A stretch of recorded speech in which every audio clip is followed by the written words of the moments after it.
I stabbed my 17-year-old son, and I'm not sorry. My husband came running downstairs and found me standing over him with red on my hands and red pooling on the carpet. My daughter was sitting on the stairs watching the whole thing, and she didn't say a word. My husband called 911, and his voice cracked on every word. My wife stabbed my son. Please send someone right now. The police threw me to the ground and cuffed me while paramedics carried my son out on a stretcher. He was screaming that I tried to kill him. My daughter still didn't say anything. My husband came to visit me in jail the next day. I'm filing for divorce, he said through the glass. The lawyer is already drawing up papers. I told him I needed to explain what happened, and he slammed both hands against the glass. You stabbed our son in our living room. You put a knife in your own child. There is nothing you could possibly say. I begged him to just listen to me for 5 minutes. I hope you rot in here, he said. I hope you never see sunlight again. My son gave a statement from his hospital bed saying I had always been unstable and that he lived in fear of me his whole life. My mother called and they patched her through. You're not my daughter anymore, she said. I'm telling everyone you died. My sister showed up at the jail. You're a monster, she said. I always knew something was wrong with you. My lawyer came with a stack of papers and told me the prosecutor was pushing for 25 years. My husband was testifying against me. My son was claiming years of abuse. Nobody believed I didn't just snap and try to murder my own kid. I told her I needed to talk to my daughter. She shook her head. She's not talking. She just stares at the wall. The psychologist says she's in some kind of shock. I told my lawyer to keep trying because my daughter was the only one who knew what really happened. 4 weeks later, my lawyer came back and her hands were shaking. She finally talked. I held my breath. She said when your son came home that night, he was talking to people who weren't there and laughing at things nobody said. I nodded. She said she tried to go upstairs and he grabbed her by the hair and dragged her into the living room, threw her on the floor and put his knee on her chest. My lawyer's voice dropped to a whisper. She said he pulled out a knife and held it to her throat, told her the voices said he had to kill her and then himself or they would never leave him alone. My lawyer closed the folder. She said you came downstairs and saw him holding the blade to her neck. You begged him to stop and he just laughed and pressed harder. There was red running down into her shirt. She said you grabbed the first thing you could find and stabbed him in the shoulder because it was the only way to make him let go. I wiped my eyes with my sleeve. She said you saved her life. I looked at my lawyer. He was going to slit my daughter's throat right in front of me. I had half a second to make a choice. I chose a wounded son over a dead daughter. I'm not sorry. A customer grabbed my shoulder and screamed she was going to get me fired, but I'm deaf. Apparently, she'd been trying to get my attention for 5 minutes while I stocked shelves with my back turned. Her face was blood red and her eyes looked unhinged. I stepped back and pointed to the badge on my vest that read, "I'm deaf. Please tap my shoulder for assistance." In her mind, she'd been ignored for 5 minutes, so the badge had to be fake. She stared right at it and somehow got even more pissed off. I read her lips. "Oh, I see exactly what game you're playing." I tried to sign that I could help her now, but she rolled her eyes like I was proving her point. She laughed and I caught the word pathetic before she stormed off. I grabbed my cart and moved to the next aisle thinking it was over. I was putting coffee makers on the shelf when a bag of marshmallows hit my back. I turned around and she was standing there with her arms crossed, looking satisfied. I stared at her in disbelief and she raised her eyebrows like, "What are you going to do about it?" I turned back to my work and a box of tea bags hit my shoulder. Then another item. I spun around and she was grabbing things off the shelf and chucking them at me while filming on her phone. An older customer walked up to her and said something. She whipped around and told him to mind his own business. Then she got right in my face and started snapping her fingers next to my ear. When I didn't react, she moved behind me and clapped her hands together as loud as she could. I turned and signed that I was happy to help if she told me what she needed. She just mouthed words super dramatically, like I was stupid. Another customer tapped my shoulder and mouthed, "Get your manager." So I started heading toward customer service. She followed me like she was on a mission. She grabbed another customer by the arm and pointed at me while saying something. The customer looked horrified and pulled away from her. By the time I reached the front, my manager was already running over. She immediately went off on him, pointing at me over and over while shoving her phone in his face to show him the video. My manager held his hands up and signed while speaking. "She's deaf." The woman's jaw dropped. "Are you serious right now? She's been ignoring me for 10 minutes and now you're all in on this together?" My manager kept his face neutral. "She's actually deaf. Her badge explains how to get her attention." She crossed her arms. "She's not deaf. She's a faker. I want her fired." My manager shook his head. "I'm going to need you to leave the store." She planted her feet. "I'm not going anywhere until you fire her." He sighed. "You're causing a disturbance. Please leave." She stepped closer to him. "You won't kick me out." My manager looked her dead in the eyes. "I'm doing it right now. Leave." She let out a laugh. "You don't mean that. I'm your wife." My manager's face went stone cold. "I don't care. You need to leave my store right now." Everyone in that crowd just froze. Her face went from smug to panicked in 2 seconds. She clearly thought being his wife meant he'd take her side, but instead he looked at her like she was a stranger. She tried to grab his arm, but he stepped back and pulled out his radio. "Security to customer service, please." The guard showed up within 30 seconds and she immediately pointed her phone at him. Her hands were shaking as she looked between my manager and the guard like she couldn't believe this was happening. The guard gestured to the door, but she started recording him and screaming about her rights. "This is assault. You're all assaulting me right now." My manager pulled out his phone. "I'm calling the police." She looked around at the crowd that had formed and I watched her soul leave her body. She finally started backing toward the exit, trying to keep her her chin up like it was some kind of dignified retreat. She got escorted all the way outside, and through the windows, I watched her trip over the curb and nearly eat pavement before speed walking to her car. My roommate walked in and asked, "Have you seen the sweet bread that was in the cupboard?" "Yeah, I had some like an hour ago." "Why?" I answered, still scrolling through my phone on the couch. She dropped to her knees right there in the kitchen. I laughed because I thought she was joking, until I saw her hands shaking as she gripped the counter. "You ate it? The whole thing?" Her voice cracked like I'd just told her someone died. Suddenly, she lunged for the kitchen trash can and started tearing through it like a mad woman. "It was just one piece, Sophia. It was on the shared shelf." She didn't let me finish, just ran to the bathroom and slammed the door so hard the pictures on the wall rattled. I could hear her throwing up from emotional pain, which made my stomach turn. What the hell was in that bread? Before I could even process what was happening, her boyfriend Nikos burst through the front door, still in his EMT uniform because he left work early. "Where's Sophia?" he asked, breathless. "She texted something about the bread?" When I pointed to the bathroom, he walked in, and Sophia whispered something to him, and he went completely white like someone had died. I was starting to panic. My phone buzzed. It was our landlord. "Heard what happened. So sorry. Rent can wait this month." My hands started sweating as I stared at the message. That's when the cramping started in my stomach. Sharp, sudden, enough to fold me over. Another wave hit, and I groaned. Nikos came out of the bathroom supporting Sophia, whose face was blotchy from crying. "We need to go to the hospital," he said. "Now." "What? Why? Is it food poisoning?" "This isn't food poisoning." His voice was deadly serious. "Trust me, we need to go now." The cramping was getting worse, and I kept trying to remember exactly what that bread had tasted like. When we got to the ER, Nikos ran ahead to talk to the intake nurse. I couldn't hear what he was saying, but she looked shocked and waved us through immediately. As soon as the nurse saw us, the first question she asked me was, "Do you have reactions to precious metals?" The nurse asked as she prepped an IV. "What? No, I don't think so." My voice came out higher than usual. "Why would you ask that?" She exchanged a look with Nikos, but didn't answer. A doctor appeared with a portable X-ray machine, which seemed extreme for food poisoning. His face was serious. "There's definitely a metallic object in your stomach," he whispered quietly. Before I could even process what he said, an elderly woman appeared in the doorway. It was Sophia's grandmother. Her eyes were red-rimmed like she'd just finished crying. The room went silent. Sophia finally looked at me, and the anger in her eyes made me shrink back. "You ate my flurry," she said, each word dripping with barely controlled rage. "Your what?" She sighed like she was sick of me and continued. "In Greek tradition, we have a lucky coin that we put into sweet bread. When you're the one to eat the slice of bread with the coin, you will gain the luck of 1,000 generations." I was mid-labor when my mother-in-law walked in with a camera and a huge smile on her face. "I'm here to capture the big day. 3 weeks ago, my husband and I strictly agreed on no visitors in the delivery room. I have preeclampsia, meaning high blood pressure during labor could kill me or my baby, and my mother-in-law always violated boundaries and told me my condition was in my head. I told my husband to get her out. He pulled up a chair next to my bed and helped her sit down. I looked at him and he shrugged. "You won't even notice her." That's when a flash hit my eyes. My mother-in-law was aiming her camera at me mid-contraction. I put my hand up and told her to stop. She lowered my hand for me and told me to hold still because I was coming out blurry. My husband squeezed my shoulder. "Just let her get a couple." The nurse called out that my blood pressure was climbing. My mother-in-law saw the number and laughed. "This silly stuff is all in your head, sweetheart." Right as she said that, a contraction hit me and I gripped the rail. She leaned over me, tapping my chest and saying it was hurting because I was pushing wrong. "I did this once before, honey, trust me." My husband stroked my hair. "Listen to her, honey, she knows better than you." The nurse stepped between them and told her she needed to leave, but my mother-in-law didn't move, and my husband wouldn't open his mouth. I closed my eyes from the pain, and suddenly a faint red light hit my eyelids. I opened them and her phone was inches from my face. She was recording me. I tried to push her away, but she moved her phone. I looked at my husband just standing there and wanted to cry. The nurse called out another number, now dangerously high. My mother-in-law's head snapped toward the nurse. "I'm sick of everyone enabling her made-up condition." She reached across me and turned the volume on my heart monitor all the way up. "There!" she screamed over the beeping that was uncomfortably loud and getting faster. "Now, we can all hear everything is fine." I felt my chest tightening. The nurse turned the monitor down, but the number was now so high the situation was urgent. My most painful contraction tore through me. I doubled over, feeling like I was going to die. I begged my husband to hold my hand. He took it instantly. "Mom," a shot of me holding her hand would be beautiful. I squeezed his hand so hard my knuckles went white, but he didn't squeeze back. He looked at the camera as it flashed. That's when he said it. "Mom, come feel her belly. She's almost here." The nurse put her arm out. "Ma'am, you cannot do that." My mother-in-law shoved her arm down. The nurse backed up and said she was getting the doctor, leaving the room. I looked at my husband one last time, pleading with him to tell his mother no, but he just took her hands and placed them on my belly.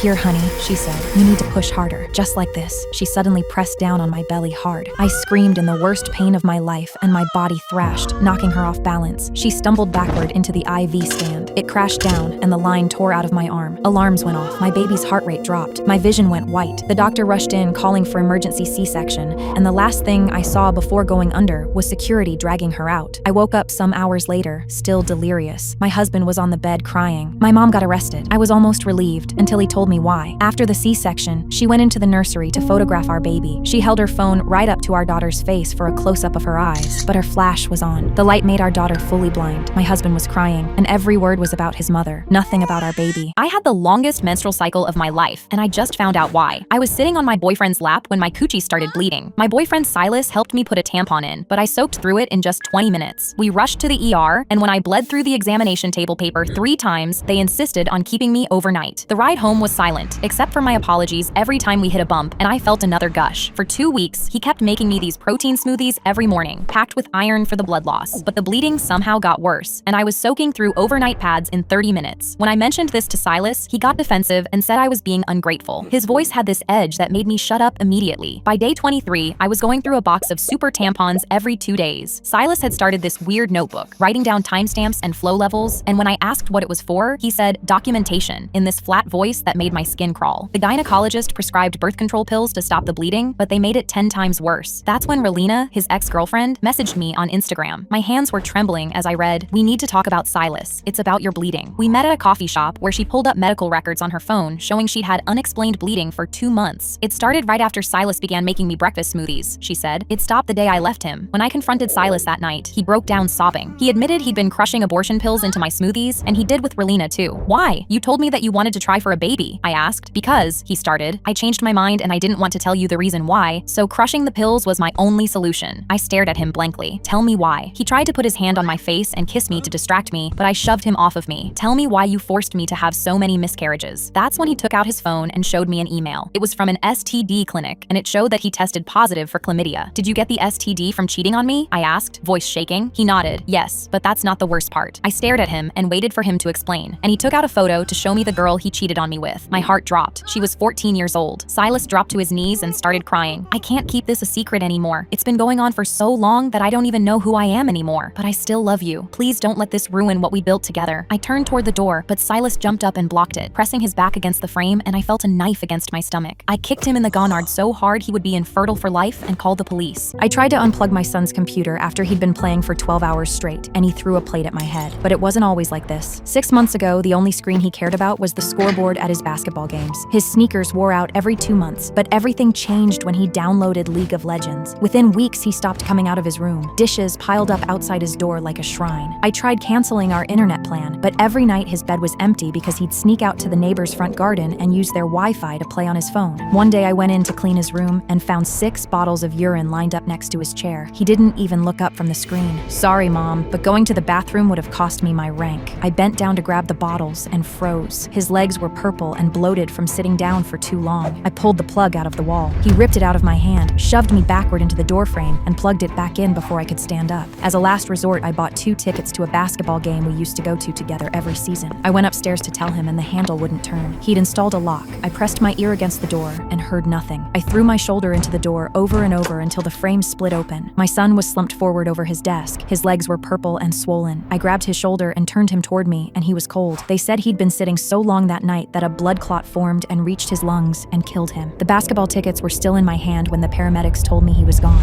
I got my 5-year-old expelled from kindergarten on purpose. Riley spent the entire summer asking how many days until kindergarten. She'd cross them off on her calendar every morning. When the first day came, she ran into Mrs. Moldova's classroom without even saying goodbye. I stood in the hallway and cried, happy tears. Mrs. Moldova had been at the school for 18 years. Every parent wanted their kid in her class. For 6 weeks, Riley came home glowing. She talked about Mrs. Moldova like she was a Disney princess. Then one Sunday night, Riley started sobbing and begging me not to make her go to school. She wouldn't tell me what happened, just cried harder. I went to Principal Roach the next morning. He leaned back in his chair. "Mrs. Moldova is beloved here. She's been teaching longer than you've been alive. Maybe the issue is at home." By the end of the week, other parents stopped making eye contact with me at pickup. I was the crazy mom who accused the perfect teacher. I bought a notebook and started documenting everything. Day 1, I called Riley for dinner and she flinched so hard she knocked over her juice. Day 2, she climbed into my lap and whispered, "Mommy, am I stupid?" The word hit me like a slap. Day 3, she'd wet herself at school. When I asked what happened, she just stared at the floor. I volunteered in the classroom. Mrs. Moldova smiled the whole time, spoke in a soft, patient voice. I watched Riley. She sat perfectly still at her desk, didn't move, didn't speak unless spoken to. The other kids wiggled and laughed. Riley looked like a statue. At pickup, I knelt next to a boy named Nick, asked if he liked kindergarten. He leaned close. Mrs. Moldova yells when the mommies leave. She calls us bad words. I drove straight to Principal Roach, showed him the notebook. He closed it without reading it. "If you continue this harassment, I'll involve the police." I sat in my car and screamed into the steering wheel. No one was going to help me. The only people above Roach were the school board, and they only get involved for serious matters, like expulsions. I explained the plan to Riley, told her to refuse Mrs. Moldova's instructions until someone came. She started crying. "But I'll get in trouble." I held her tight. "I know, but this is how we make it stop." The expulsion letter arrived that Friday. I requested a formal board hearing, 5 board members at a long table. table. Principal Roach sat with a folder. Mrs. Moldova sat next to him, clutching a tissue like a prop. Principal Roach spoke first. Riley displayed repeated defiance. Her mother has harassed staff with baseless accusations. Mrs. Moldova wiped her eyes. Some children are just difficult. The board chair looked at me. Your response? I stood. I didn't come here to fight the expulsion. I came here to tell you why I caused it. The tissue in Mrs. Moldova's hand stopped moving. I pulled out my folder. 2 months of documented changes in my daughter's behavior. Nightmares, bedwetting, flinching. I set the journal down. Written statements from 3 families whose children described identical experiences. I set those down. And an audio recording I made by hiding my phone in Riley's backpack. I pressed play. Mrs. Moldova's voice filled the room. You're all stupid. Every single one of you. You think your parents love you? They dump you here because they can't stand you. A child crying. Then Mrs. Moldova again. Shut up. Shut your mouth or I'll give you something real to cry about. Dead silence. Mrs. Moldova shot to her feet. That's fake. She's been trying to ruin me for months. A woman in the back stood. My son told me she yells. I didn't believe him. Another parent stood. My daughter said the same. Then another. Mine too. The board chair turned to Principal Roach. How long have you known about this? He didn't answer. How long, Roach? There have been complaints. A few. Over the years. How many? Silence. 6. Mrs. Moldova was arrested 3 months later. 14 counts of child abuse. Principal Roach was fired for burying complaints going back 6 years. The same moms who called me crazy now ask for parenting advice. I leave them on red. My grandmother said she'd do whatever it took to get me pregnant, and she meant it. My mother had her first baby at 16. My aunt had hers at 14. So on my 16th birthday, my grandmother pulled me out of school so I could be the next mother. She moved into our house and took over my bedroom, putting me in the room next to hers so she could monitor me at night. Mom let her do it. The first boy showed up 2 days later to put a baby inside me. His name was Fletcher, and he wouldn't look at me. Granny sat us in the living room and explained that Fletcher had been selected as a potential father for my first child. She's entering her fertile years, Granny told him. Whoever succeeds first gets $5,000. Fletcher's mother nodded along like this was completely normal. I tried to catch Fletcher's eye to signal that this was insane, but he just grabbed the bulge in his jeans like he couldn't wait for the baby-making process. After he left, I told Granny I would never participate in her sick plan. She slapped me so hard my entire body vibrated. I tried to run out the back door. She'd installed a deadbolt that locked from the inside with a key only she had. The next day, she brought over a new boy for me to be my father instead of Fletcher because Fletcher found out he was infertile. It was a nervous kid named Warren, and when we were alone, I tried to tell him that he had to save me because this was all against my will. He said, I know, but my parents will kill me if I don't go along with it. We did the squirrel dance while I lay there completely flat. After that, I stopped eating because I thought if I got sick enough, they'd have to take me to a hospital and I could save myself. But Granny just force-fed me through a tube she bought online. I know all your tricks, she said. I've been doing this longer than you've been alive. She started putting something in my food that made me dizzy and slow. I confronted her, and she said, they're just vitamins for fertility supplements. I was running out of options and running out of time. Granny announced that my window was approaching, and she'd scheduled all 3 boys to visit on the same night. One of them will succeed, she said. If none of them can do it naturally, I have other methods. I asked what that meant. She showed me a medical syringe and a collection cup. I'll get what I need from them one way or another, she said, and then I'll put it where it belongs. You don't have to participate. You just have to lie there. I realized I was going to be assaulted no matter what I did. That night, Granny tied my wrists to the bed frame with scarves. She brought in Warren first. He stood in the doorway, looking like he wanted to die. Go on, Granny said, pushing him toward me. Do what you're here for. Warren shook his head. I can't do this. She's crying. I don't care if she's crying. This is what women are for. She's a teenager. So was her mother. Get on that bed or I'll tell your parents you refused. Warren backed toward the door. I'm not doing this. This is insane. Granny lunged at him and they struggled in the doorway. While they fought, I managed to work one hand free from the scarf. I reached under my mattress where I'd hidden my old phone that Granny thought she'd destroyed. I'd found it in the trash and the screen was cracked, but it still turned on. I dialed 911 and shoved it under the pillow before Granny could see. The line connected and I started screaming as loud as I could. Help me! My grandmother is trying to make someone assault me. Please help! Granny whipped around and tried to grab the phone, but Fletcher blocked her. Get off me! Granny screamed. This is family business! Lady, you're trying to have a child assaulted. The dispatcher heard everything and my granny was arrested. Me and Warren still F on the side. I told my foster sister I wanted to meet her boyfriend. When I saw who it was, my entire body froze. When I opened my front door to let my foster sister and her boyfriend into my home, she had this huge smile on her face and led me inside. And when I locked eyes with her boyfriend, I immediately got that feeling when you think you recognize someone, but you don't know why or how. I told myself I was imagining things. Nice to meet you, I exclaimed, trying to hide my confusion. He smiled back. Nice to meet you too. Even his voice sounded familiar, but I couldn't figure it out. My foster sister jumped up, completely oblivious. I'm so happy y'all are finally meeting. I tried to avoid eye contact with the man, but I could feel his eyes burning through me. And when we locked eyes, he smirked. That's when I knew for sure. He was my biological father, the same man who got arrested when I was 9 for doing things to me that I still can't talk about. I thought I'd lost him, and now here he was, standing in my foster sister's living room, dating her just to get to me. I couldn't move. I couldn't speak. My sister spoke again, clearing her throat like she was picking up on the sudden tension. Ahem, does anyone want something to drink? I knew if she left that room, my father might unalive me. I spoke, no, stay here. My father smirked, knowing I was scared. Yeah, I'm okay too. I got got everything I need right here." I sat there frozen as my sister walked out, and the second she was out of sight, everything changed. My father's smile dropped. He leaned toward me, and his voice got low. "I told you I would find you, and look at you now, all grown up. Thought you could disappear forever, huh? Christmas?" Christmas was his nickname for me. He used to call me that because the first time he touched me was on Christmas Day. My throat closed up with fear. He kept going. "You ruined my life. You know that? I spent 7 years in a cell because of you." He tilted his head like he was studying me. "I had a lot of time to think about what I'd do when I found you, and trust me, I thought about it every single day." He smiled. "And you're mine again, Christmas." My sister came back into the room, and instantly his posture relaxed. The friendly smile came back. He said, "So good to finally meet your family." My sister sat back down and took out a menu for a Panda Express nearby. I sat there frozen, trying to figure out what to do, when suddenly there was a loud knock at the door. "Finally," my sister said before standing up to open the door. Behind it were 2 police officers. "Is Larry here?" they asked. I froze. Larry was my father's name. "He's wanted for violation of parole and breaching a restraining order against his victim." My sister pointed straight at my father. "He's right here, officers." As they put the officers in handcuffs and led him out, he turned and looked at me one last time. "I'll be back, Christmas." Then he was gone. I turned to my sister with tears running down my face. "How did you know to call the police?" She looked at me, and her eyes were wet too. "When I went to the bathroom, I heard him call you Christmas. You told me that's what your dad that hurt you used to call you. I knew it meant that he found you, so I called the police." The toddlers at my daycare were getting hospitalized, and when I found out why, I started laughing. I was working at my daycare when I saw a 5-year-old stumbling around the classroom like a drunkard and slurring her words. Me and the other staff members assumed it was some sort of weird sugar crash and called her mom to pick her up early. But a week later, it happened to 2 more kids, then 4. All of our work phones were blowing up with worried texts and calls from parents 24/7. Me and my team were all as confused as each other. In 1 week, my supervisor called CPS on 3 families because he was convinced the parents were the cause. They found nothing. We tried to call the police, but there were 4 missing persons cases that week, so all the detectives were too busy to take our case seriously. Parents were pulling their kids out of the daycare, and our customers were dropping like flies. My manager was going insane, and she was convinced it was one of the staff members. She pulled me aside one day and said, "I'm sending all the other staff home with paid time off. Everyone except you and Gabriella. I need to see if this makes the problems stop, and if it's one of us." Unfortunately, the problems didn't stop. In fact, they got worse. 3 children got sick in 2 days. One went to the ER when her heart rate spiked way past normal levels. Luckily, we found something. There was a pattern. Every single incident happened between 1 p.m. and 4 p.m. after nap time. I myself didn't know what to do with this information, but Gabriella did. I was at home one night when she called. "Hello, please come into the daycare right now. I'll pay for your Uber if you don't want to drive." She sounded hysterical, but I agreed because I couldn't keep watching kids get hurt under my care anymore. When I walked into the daycare, I saw Gabriella going through Google Excel sheets with our schedules on them, and as soon as she saw me, she grabbed my arm. "Look, almost every single sick kid has been in the art room on the same day they got sick. The art room has to be linked to whatever's going on." Without thinking, we sprinted down the hallway to the art room. We practically tore the place apart looking for the answer. The paints looked fine, markers normal, but that's when I opened the Play-Doh cabinet. Everything seemed like it was fine until I opened the blue lid. There was this faint chemical smell that made my nose tingle. It was wrong. The next morning, we had the Play-Doh tested, positive for sedatives. Someone had been spiking our Play-Doh. What haunted me the most was that I knew my coworkers better than anyone, and I knew it wasn't any of them. They cared too much about the kids. But then something happened that made everything make sense. We were a day away from shutting down when one of our delivery drivers mentioned something weird. I saw someone from Headley, the daycare across town, near our delivery entrance 3 times this month. We gave the evidence to the detectives, and they figured it out. Turns out, Headley was our competing business, and after we opened, they started losing clients. So they started spiking the Play-Doh to make us lose clients. The owner was put in prison, and last I heard, the inmates found out what he did and killed him, and I laughed. We were already late for school, but then I remembered. "Mom, wait, I forgot my medication." She slammed on the brakes. "Oh my God, again with this stupid epilepsy stuff?" But if I didn't take them, I'd be at huge risk of having a seizure. I knew I had no choice and reached for the door handle, but the locks clicked. "Mom, let me out." "No, I'm not gonna be late because of your dumb fake disease." But I unlocked it and jumped out. I ran inside, but I heard her behind me. I knew I just had to take them, but she grabbed them. "Mom, I need those." She held them up above her head where I couldn't reach them, and my little brother yelled, "Mom, she needs them. I've seen her have a seizure before. It's scary." "So you really think flashing lights will give you a seizure?" And before I could react, she started flicking it on and off as fast as she could. Flick, flick, and I felt shooting pain through my head instantly. "Mom, stop." But she just laughed. "Ha ha, oh come on, you're fine, you little faker." I could hear my brother crying now. "She's not faking. She could die." "Well, how come she's not spazzing yet? Maybe the lights aren't bright enough." I prayed she'd stop until she said, "Okay, fine, here's your meds." But just as I looked, she grabbed my head. I felt a strap on the back of it, and I saw the brightest flashing colors of my life completely surrounding my vision. She put her VR headset on me, playing flashing strobe lights and dubstep. I felt my legs shaking, then my arms, and I did everything to resist. My brother ripped it off. "Mom, stop it right now," and threw it at the wall. "What the hell, you brat? That cost $500. I was barely conscious, but heard, "This better not be broken or you're next." She put it on, still mocking me. "Oh, look at me. I'm gonna start flailing my my arms to get out of school, but then she stuttered. It's just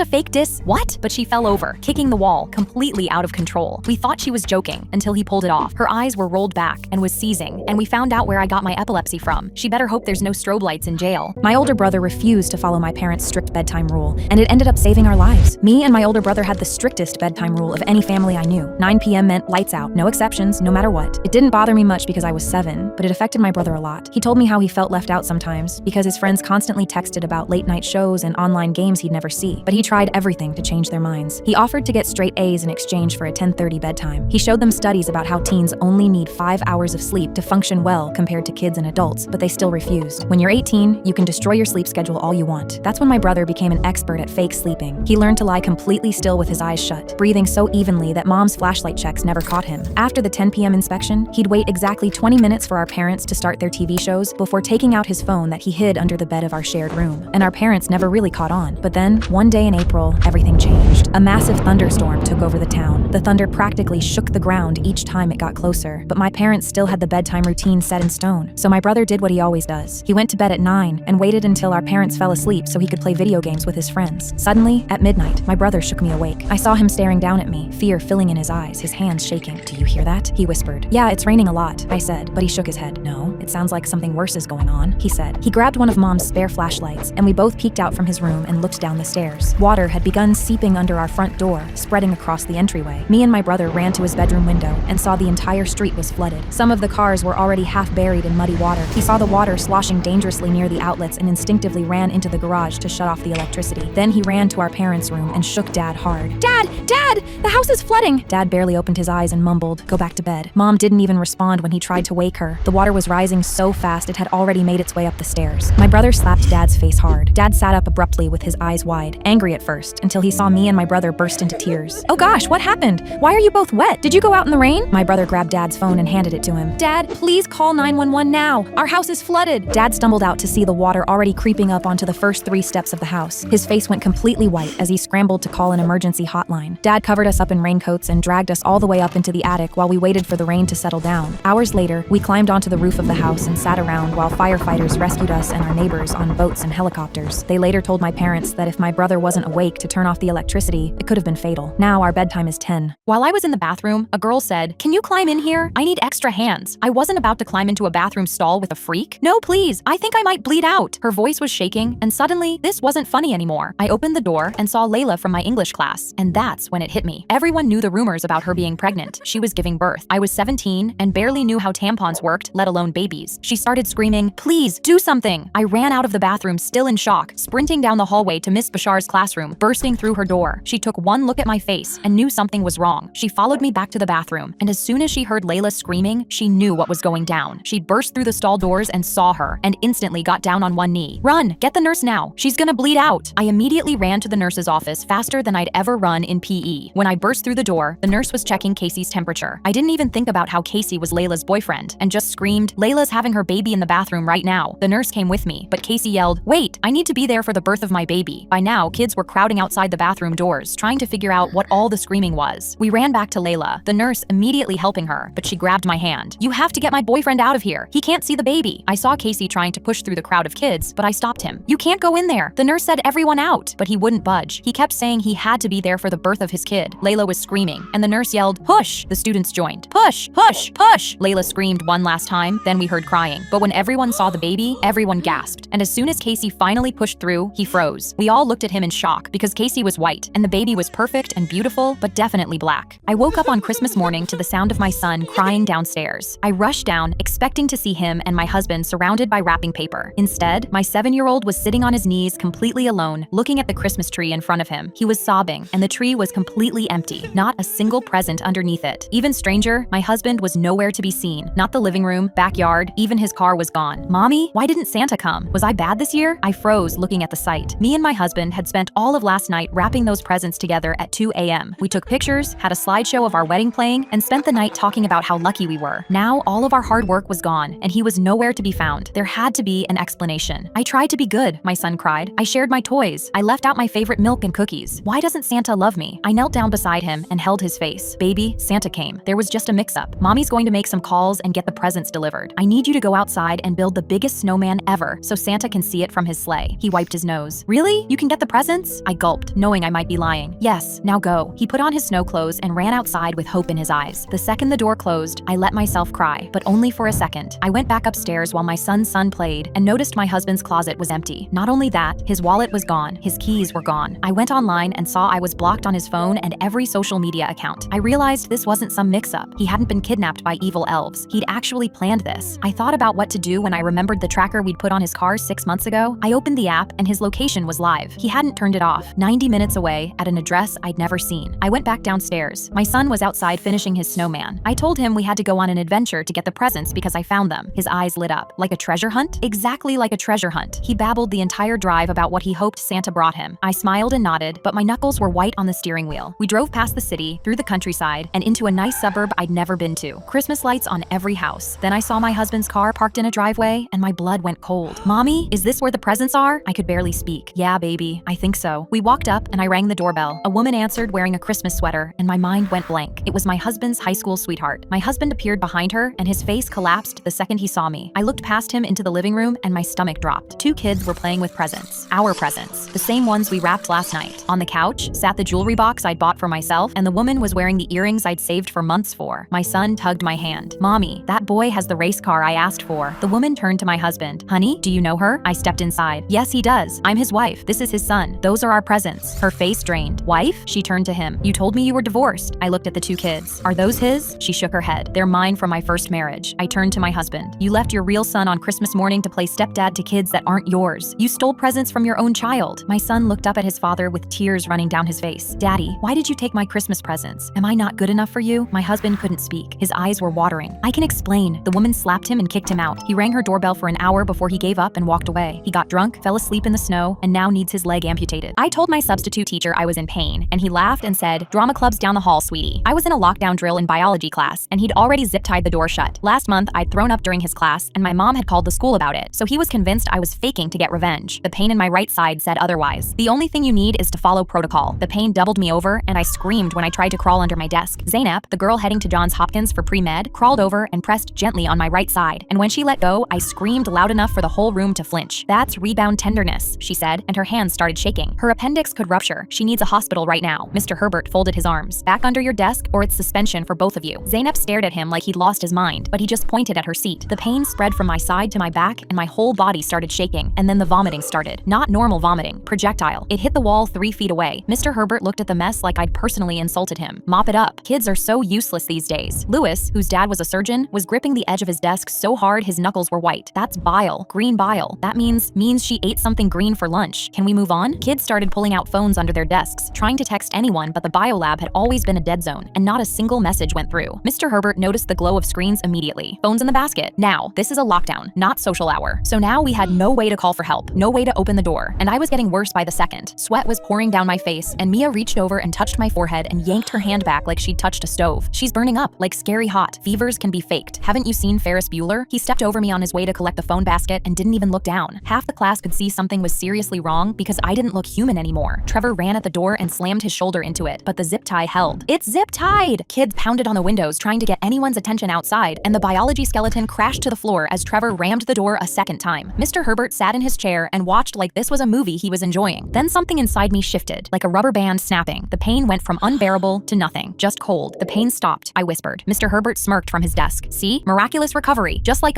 No! Zainab and Louis screamed at the same time. If the pain suddenly stops, that means it ruptured. My body started convulsing, not shaking. Full convulsions that I couldn't control. Mr. Herbert knocked his chair over, standing up, and pressed himself against the wall. Stop. Stop pretending. His hands were shaking now. The same hands he'd folded across his chest when Zainab begged him for help, but I couldn't stop. Black spots filled my vision. Zainab had both hands pressed against my side like she could hold me together. The last thing I heard before everything went dark was her voice. If she dies, you murdered her. I woke up 3 days later, missing 8 inches of intestine, half my colon, and parts of 3 organs. The surgeon said 5 more minutes and I would have been gone. Technically, I did die for 38 seconds on the operating table. Mr. Herbert got a 2-week suspension. I watched a disabled kid get made fun of in my classroom, and it was the most wholesome moment of my life. I was in the middle of teaching class when I heard the principal's son say, "Why do you come to school if you can't even stand up properly?" I looked up from grading tests, and I saw all the boys pointing and laughing at Jackie, a 6-year-old girl, crying in her wheelchair. I literally felt my face turn red as I slammed my pen down and yelled, "Hey, what the hell did you just say to her?" Everyone in the class froze to look at me. I just told him to go to the of the office, but as he walked out, I remembered the principal was literally his mom, and in 20 minutes, she was at my classroom door. She instantly pulled me out into the hall, and I could already tell she was mad. She said, "How dare you yell at my son?" I tried to explain what he was doing, even pointing to Jackie still upset in her wheelchair, but she didn't care. "I don't care. You do not yell at my son." And without even giving me a chance, she told me to go home because I was fired, and I had to pack all my things while my class watched. Thankfully, another school hired me on the spot, and I was able to start fresh at another elementary school across the city. However, on my first day, I quickly got a notice that a new student was going to be joining my class. I had no idea who it was and thought it was weird because the year was halfway through, and when I looked, I was in complete disbelief. There was Jackie, looking absolutely terrified as her mother pushed her into my classroom. She saw me and instantly started to look worried again, probably reliving all the times that the other principal made fun of her in public, and she thought I would do the same. The other kids were already whispering and pointing at her wheelchair, and I saw Jackie shrink into herself exactly like she used to, gripping her chair's armrests while her mother knelt beside her saying, "It's okay, baby. Remember what we talked about. Maybe this school will be different." I was about to go introduce myself to her mom, telling her this would be a safe space for her at this school, since that kid wasn't here to make fun of her anymore. But before I could even say anything to them, another kid beat me to it. He ran past me and up to her and pointed at the wheelchair. The kid walks straight up to Jackie and starts asking, "Whoa, what happened to your legs?" And she gets so nervous, she tried to pull her face into her shirt. Before I could get the kid to stop commenting, her mom quickly starts saying, "Well, she was actually born like this. Her legs just work differently. Cool, right?" And the boy looks at her weird for a moment, studying the wheelchair. But surprisingly, he says, "That's actually really cool. You get to ride around everywhere." She blew him a kiss, and they've been dating ever since. Braden walked up to my desk before first period, didn't even look at me, just held out his hand. "Got a spare pen?" Of course, I surrendered one of my best ones for the 6th time this week, just so he would get away from me. But things were about to get a lot worse than him stealing my pens. Mrs. Kim got fed up with Braden laughing in the back. "Braden, move next to Sarah, now." He grabbed his backpack, walked over, and dropped into the empty desk right next to mine with a loud thud. Mrs. Kim handed out our practice test. 5 minutes in, I felt him lean over. I could feel him copying off my paper. He wasn't even trying to hide it. Mrs. Kim walked right past our desks, glanced down at both our papers, and just kept walking. Spoiler alert, when she handed back the graded tests, Braden got the same score as me, 94%. Mrs. Kim held up his paper. "Braden, this is excellent improvement. I knew you just needed the right environment to focus." She was beaming at him, and then declared right there in front of the class, "Braden, I'm moving you back next to Sarah permanently." He turned his head toward me and gave me this slow, deliberate smirk like he just won the lottery. That night, I was studying for the biggest test of the year when I reached into my drawer for a highlighter. My hand hit something plastic, and I pulled it out. A joke pen from a book fair 4 years ago. "Disappearing ink, right now, gone tomorrow," in obnoxious yellow letters. I held it up to my desk lamp and read the label again. "Disappearing ink." I sat there staring at it for a full minute, then slowly reached for my nail polish remover and razor blade. I spent 20 minutes scraping off the label until it looked completely normal. Then I wrote out practice problems on scrap paper and set it on my nightstand. The next morning, the paper was completely blank. I smiled so wide my face hurt. I put the pen in my bag and practically ran to class. My leg was bouncing as I watched the door. At 8:47 a.m., Braden walked in. I pulled a pen from my bag and set it on my desk. He didn't even greet me, just scooped it up. "Thanks," he muttered, shoving it in his pocket. During the final exam, I positioned my paper so he could see it perfectly from his seat. For the first time, I didn't cover my answers with my arm or angle my body away. My heart was pounding so hard I thought everyone could hear it. I worked through each problem slowly, making my handwriting as neat and clear as possible. Out of the corner of my eye, I could see Braden's pen moving in perfect sync with mine, copying every number, every equation. When Mrs. Kim called time, Braden handed in his paper with this satisfied look on his face. But when the results came in, I failed. I dumped my bag and pens scattered everywhere. One rolled past my feet and I saw the faint scrape marks where I'd removed the label. I'd been so focused on ruining him that I ruined myself. I accidentally super liked my boss on a dating app. He called me into his office Monday morning and said he couldn't swipe right even if he wanted to. My thumb slipped while scrolling Saturday morning, and suddenly the premium swipe animation exploded across my screen. "You super liked Connor!" I actually screamed loud enough for my neighbor to knock on the wall. Connor was my direct supervisor at the consulting firm, the man who controlled my assignments and performance reviews. The thing that made this worse was that I've had a ridiculous crush on him for 6 months. The way he rolled up his sleeves during long strategy sessions, how he remembered every detail from every meeting, the way he laughed at my terrible jokes during client calls. But having a crush on your boss was something you buried deep and never acted on. Certainly not with a super like that sent special notifications. I spent the weekend spiraling while stalking his profile. He'd been active Saturday afternoon, then Sunday morning, then Sunday night. Each time I checked, my stomach twisted, knowing he'd definitely seen it. My roommate found me lying face down on the couch at midnight, laptop open to job postings in other cities. Monday, unfortunately, arrived. I got to the office at 6 a.m., hoping to barricade myself in my cubicle before Connor's usual 7:30 arrival, but his car was already there. I managed to avoid him until 10 a.m. when he sent me a message. "Need to discuss the Hale account. My office. Now." The walk to his corner office felt like approaching a guillotine. He was standing with his back to the door, looking out at the city skyline. "Close the door, Eloise," he said said without turning around. I closed it and stood near the exit, ready to bolt. Sit down. We need to talk about Saturday. My legs gave out and I collapsed into the chair. Connor, I'm so sorry it was an accident. My thumb slipped. I understand if you need to report this to HR, I can transfer departments. He finally turned around, expression unreadable. You super liked me. It was an accident, I repeated desperately. I was half asleep, scrolling too fast. Eloise, he sat down. I need to ask you something, and I need you to be honest. When you saw my profile, before your thumb allegedly slipped, what did you think? The question caught me off guard. What did you think when you saw my profile, before the accident? I felt heat rising to my cheeks. I don't know what you want me to say. The truth, because I've been sitting here since Saturday trying to figure out what to do. I need to know if this was really just an accident, or if maybe some part of you meant to swipe right anyway. Connor, you're my boss. I'm aware, he said, leaning back. I'm very, very aware, which is why I've been driving myself insane all weekend. He ran his fingers through his hair. When I saw your profile, I couldn't swipe right, because I'm your boss. It would be inappropriate. It could ruin both our careers. But you super liked me, and for about 10 seconds, I thought maybe the universe was giving me permission, until I realized it was probably an accident. He walked to the window. Was this real? Was he saying what I thought he was saying? But I need to know, Eloise. Was any part of it real, or was it completely an accident? I stood up, legs shaky, took a leap of faith. If you weren't my boss, I would have super liked you on purpose. I would have swiped right immediately. But you are my boss, so yes, it was an accident. My thumb slipped because I was nervous seeing you there and I was holding my phone too tight. He turned to look at me. Something changed in his expression. Hope, I'm leaving the company, he said suddenly. What? I got an offer 2 weeks ago. I accepted it Friday. My last day is March 15th. The room spun slightly. You're leaving? He nodded. Which means in 3 weeks, I won't be your boss anymore. The weight of what he was saying settled over the room. So would you let me take you to dinner on March 16th? Yes, I said. A little girl stole my water bottle, so I made sure it fought back. I work at an amusement park, and while checking harnesses, I saw the girl in row 3 with a purple water bottle covered in stickers. My heart stopped. I sprinted to my booth. Empty. My hydro flask was gone. The one covered in stickers from the road trip with my mom before she died. The only thing I had left of her. When the ride came back, I watched the little girl chug from the bottle so hard I thought she was going to swallow it whole. My hands clenched into fists at my sides. My heart was pounding as I wiped the sweat from my forehead and forced myself to walk over to them at the exit. Excuse me, sir, that purple water bottle your daughter has is actually mine from my operator booth. He didn't even look up from his phone. No name on it, so now it's hers. Finders keepers. I explained it was from my personal workspace, but he just laughed and said something about how families spending hundreds deserved more than workers who just press buttons all day. The mom touched his arm and turned to me with that fake sweet voice. It's not very mature of you to make a scene. She's just a kid. My throat got tight and I felt my face getting hot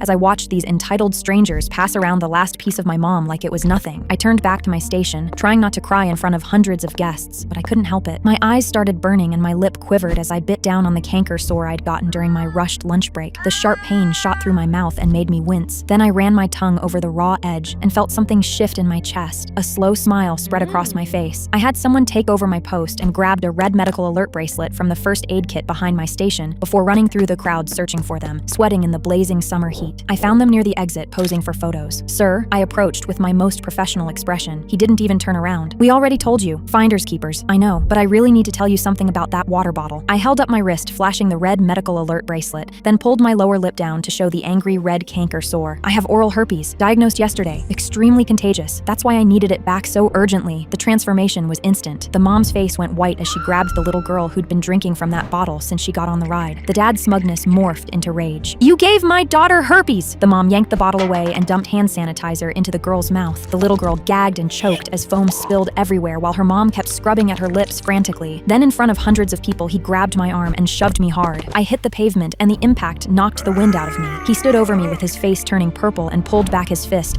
about to swing down at me, when a security guard tackled him from the side. This woman hurt my daughter, he screamed, trying to backtrack as the guard pinned him down. The security guard looked at me on the ground, then back at him. And I'm guessing she pushed herself to the ground too? Security escorted them out while they screamed about their contaminated daughter. They'll figure out I don't have herpes eventually, but in that moment, they finally understood what it felt like to lose something they couldn't get back. I was eating lunch, texting my mom, when we heard someone scream from the hallway. She came running down the hallway, still screaming, but we heard a really loud bang. We all froze until someone yelled, "Somebody, help, he has a gun," and everyone completely panicked. I remember freezing up because I didn't know where to go. The room was all windows and everyone started flooding out the back door. I couldn't move, but another guy went to hide in a utility closet behind us. I looked towards the door, but he pulled me back, so I went inside with him. We were both stuffed in there, and both stood there silently crying for about 5 minutes, plugging our ears. But when we opened the window on the door slightly to see out, as soon as I did, I saw they were inside the library. We stayed as silent as we possibly could, and my mom wouldn't stop texting me, but just as I pulled it out to put it on silent, I dropped it. Both of them looked over at the door. We couldn't move, but I realized if my mom calls me, my phone would go off. We sat there with our hands over our mouths, trying to breathe as quietly as we could, and I was praying they wouldn't look inside. My mom could call me any second. She always did. And when when I looked, I saw them right outside. They were coming towards us with their guns, and I was about to faint from stress. He reached for the door handle, but I grabbed it. I wasn't letting him turn it. I used all my strength to stop him from opening it. He kept trying to open it, but we heard the police in the school and they ran. I couldn't stop shaking, but when I asked my mom why she didn't call me, she said she didn't want it to ring in case I might be hiding. Our high school janitor hopped the Mexican border for money to feed his 2 daughters back home. Once teachers and staff found out he was an immigrant, they realized they could pay him way below the minimum wage, and there was nothing he could do about it. But this never stopped Pedro. He came to work with a smile every day and even shared his lunch with the kids who couldn't afford lunch that day. But one day, Pedro came to school with red eyes. All the teachers said he was high, but all of us students knew that Pedro had been crying. A group of us asked him what was wrong, and he told us that the school board dropped his hourly pay from $8 to $4.50 to save money, which meant he had to pick which one of his daughters to send to school. But the other students and I had a plan to save Pedro. At 11 a.m. the next morning, every single student got out of their seats, marched to the front of the school with signs, and chanted, "Pay Pedro." We did this every day for a week until parents complained to the principal. He was forced to agree, and now Pedro can send both of his daughters to school. I wish my 9-year-old wasn't alive anymore. I was sitting at the kitchen table when my daughter Alexis grabbed her crayon in her fist and lunged at my face, trying to stab it into my eye. I caught her wrist just in time and she started screaming, "I'm gonna cut you open and wear your skin like a dress, mommy." When she came back to herself 20 minutes later, she was just my little girl again, crying in my arms and repeating, "Mommy, I can't control myself anymore. I'm sorry." I tried to bring her to the doctor, but they thought I was exaggerating. After that, the episodes only got worse. I put locks on every door and hid anything sharp, but my baby girl had turned into something that terrified me. The worst episode came out of nowhere on a random Wednesday. My 7-year-old son Jude was doing homework at the kitchen table while Alexis sat across from him drawing. She'd been calm for 3 days straight, which felt like a miracle. I walked to the pantry to grab them a snack, and that's when Jude screamed. I spun around and saw Alexis standing over him with scissors buried 3 inches into his shoulder. She was whispering. The voices said, "Your blood will make the screaming stop," while Jude bled all over my kitchen floor. I tackled her and pinned her down, and she looked up at me with these empty eyes and said, "I'm gonna off him, mommy. Then I'm gonna off you. Then everything will finally be quiet." After that, Jude needed surgery and over 20 stitches. I couldn't take it anymore. I filed for an emergency court hearing for her to live at a special kids hospital. The courtroom was just this small room with wood walls and lights that buzzed overhead. Alexis wasn't there because she'd had an episode that morning and tried to strangle the lady the court sent to watch her. The judge was this older guy with bags under his eyes who looked like he'd seen everything, but I watched his face change as he flipped through Alexis's file. He saw the photos of Jude's shoulder and read about the 13 violent episodes she had in the last 6 months. Then he looked at me like he was waiting for me to speak. The only thing that came out was the thing I'd been too ashamed to say to anyone. "Your Honor, I wish my child would die." The words just hung there. "I love her more than anything," I said, "but I have a son who won't sleep in his own bed because he's scared his sister will hurt him again." Last week she had a good moment, and she looked at me and said, "Mommy, I think everyone would be safer if I just wasn't here anymore." I couldn't even tell her she was wrong. I can't keep my son safe from his sister. If that makes me a monster, fine, but I'm a monster who is running out of options. He looked at me, and there was something. I've been working for 31 years, and I've seen selfish parents who really are monsters. You're not one of them. I'm granting emergency placement at a secure facility starting today. A man grabbed my wrist and whispered, "Don't react. Someone's following you. Stay calm and walk with me." He flashed his police badge, and I immediately trusted him. I asked who was following me, what he looked like. He told me gray hoodie, about 5 feet 10, been following me for 6 blocks. As I was about to turn back to look, the officer said, "Don't. If he knows you noticed him, he could do something unpredictable. Trust me, I do this for a living." At this point, I just wanted this nightmare over. He said, "I know a place up ahead where we can lose him. Follow me." After moving through a shortcut, he pointed to his car.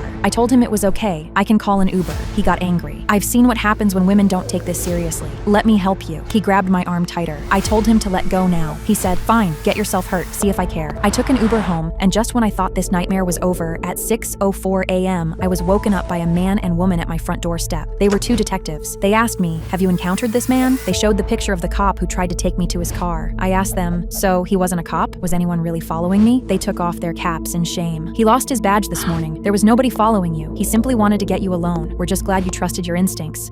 My boyfriend was running his hands through my hair when I felt his fingers rip something at the front of my scalp. I shot up and ran to the bathroom, my hands shaking as I locked the door behind me. When I looked in the mirror, I wanted to throw up. My wig had completely torn off, the glue had completely failed, and you could see my bald scalp underneath. It was smoother than a bowling ball, reflecting the bathroom lights. I knew I had to go back out there, so I pulled the wig off completely, tossed it in the trash, and wiped my face clean of my tears and mascara. When I walked back into my bedroom, he was sitting on the edge of the bed, his face white as paper. I sat down next to him, him and gently took his arm and tried to put it around my shoulder, but he pulled back and blurted the words, "Let me guess, you're a dude?" I shook my head as tears started rolling down my cheeks again. "No," I whispered. His voice got louder, more panicked. "Oh my gosh, then what could possibly be worse than that?" I took a shaky breath and told him the truth. "I have cancer." I watched his face somehow get pale with shock. He gave me this weak, awkward hug. I knew that he was disgusted by me. Then he said the words that broke me. "I'm sorry, I can't keep seeing you. This is too much for me. I didn't sign up for this." He grabbed his phone and wallet from my nightstand, mumbled something about needing to check on his goldfish, and left. Just like that, the door clicked shut, and I was alone, sobbing into my pillow. I remember thinking that if I died, at least I wouldn't have to tell people about the most humiliating night of my life, having my wig ripped off by a guy who couldn't handle reality. But somehow, against everything, I beat the odds and went into remission. As soon as my hair grew back and I didn't feel like a crusty hoe anymore, I posted a photo of me and my friend on Instagram at CVS. My phone immediately buzzed with a text from a number I should have deleted. It was my ex. I was young and stupid and scared. "Please give me another chance. I won the lottery meeting you." I showed my friend the text and we both burst out laughing, like full-on cackling in the candy aisle. "Ha ha ha, the male audacity of that guy is crazy," she kept saying. That's when my friend made the decision that changed my life forever. She handed me a lottery ticket and said, "Send him a photo of this ticket and tell him you won the lottery too, just without him." I laughed and bought the $5 scratcher. I sent my ex the photo of my lottery ticket with the petty joke and blocked him right afterwards. My friend gave me a coin to scratch it, so I did, because why not? I used a quarter from my change, scratching off the silver coating. The first number matched the set of numbers of the winning ticket. Then the second number matched. My heart started beating a little faster. My ticket held all the winning numbers of the lottery. The prize amount was $1 million.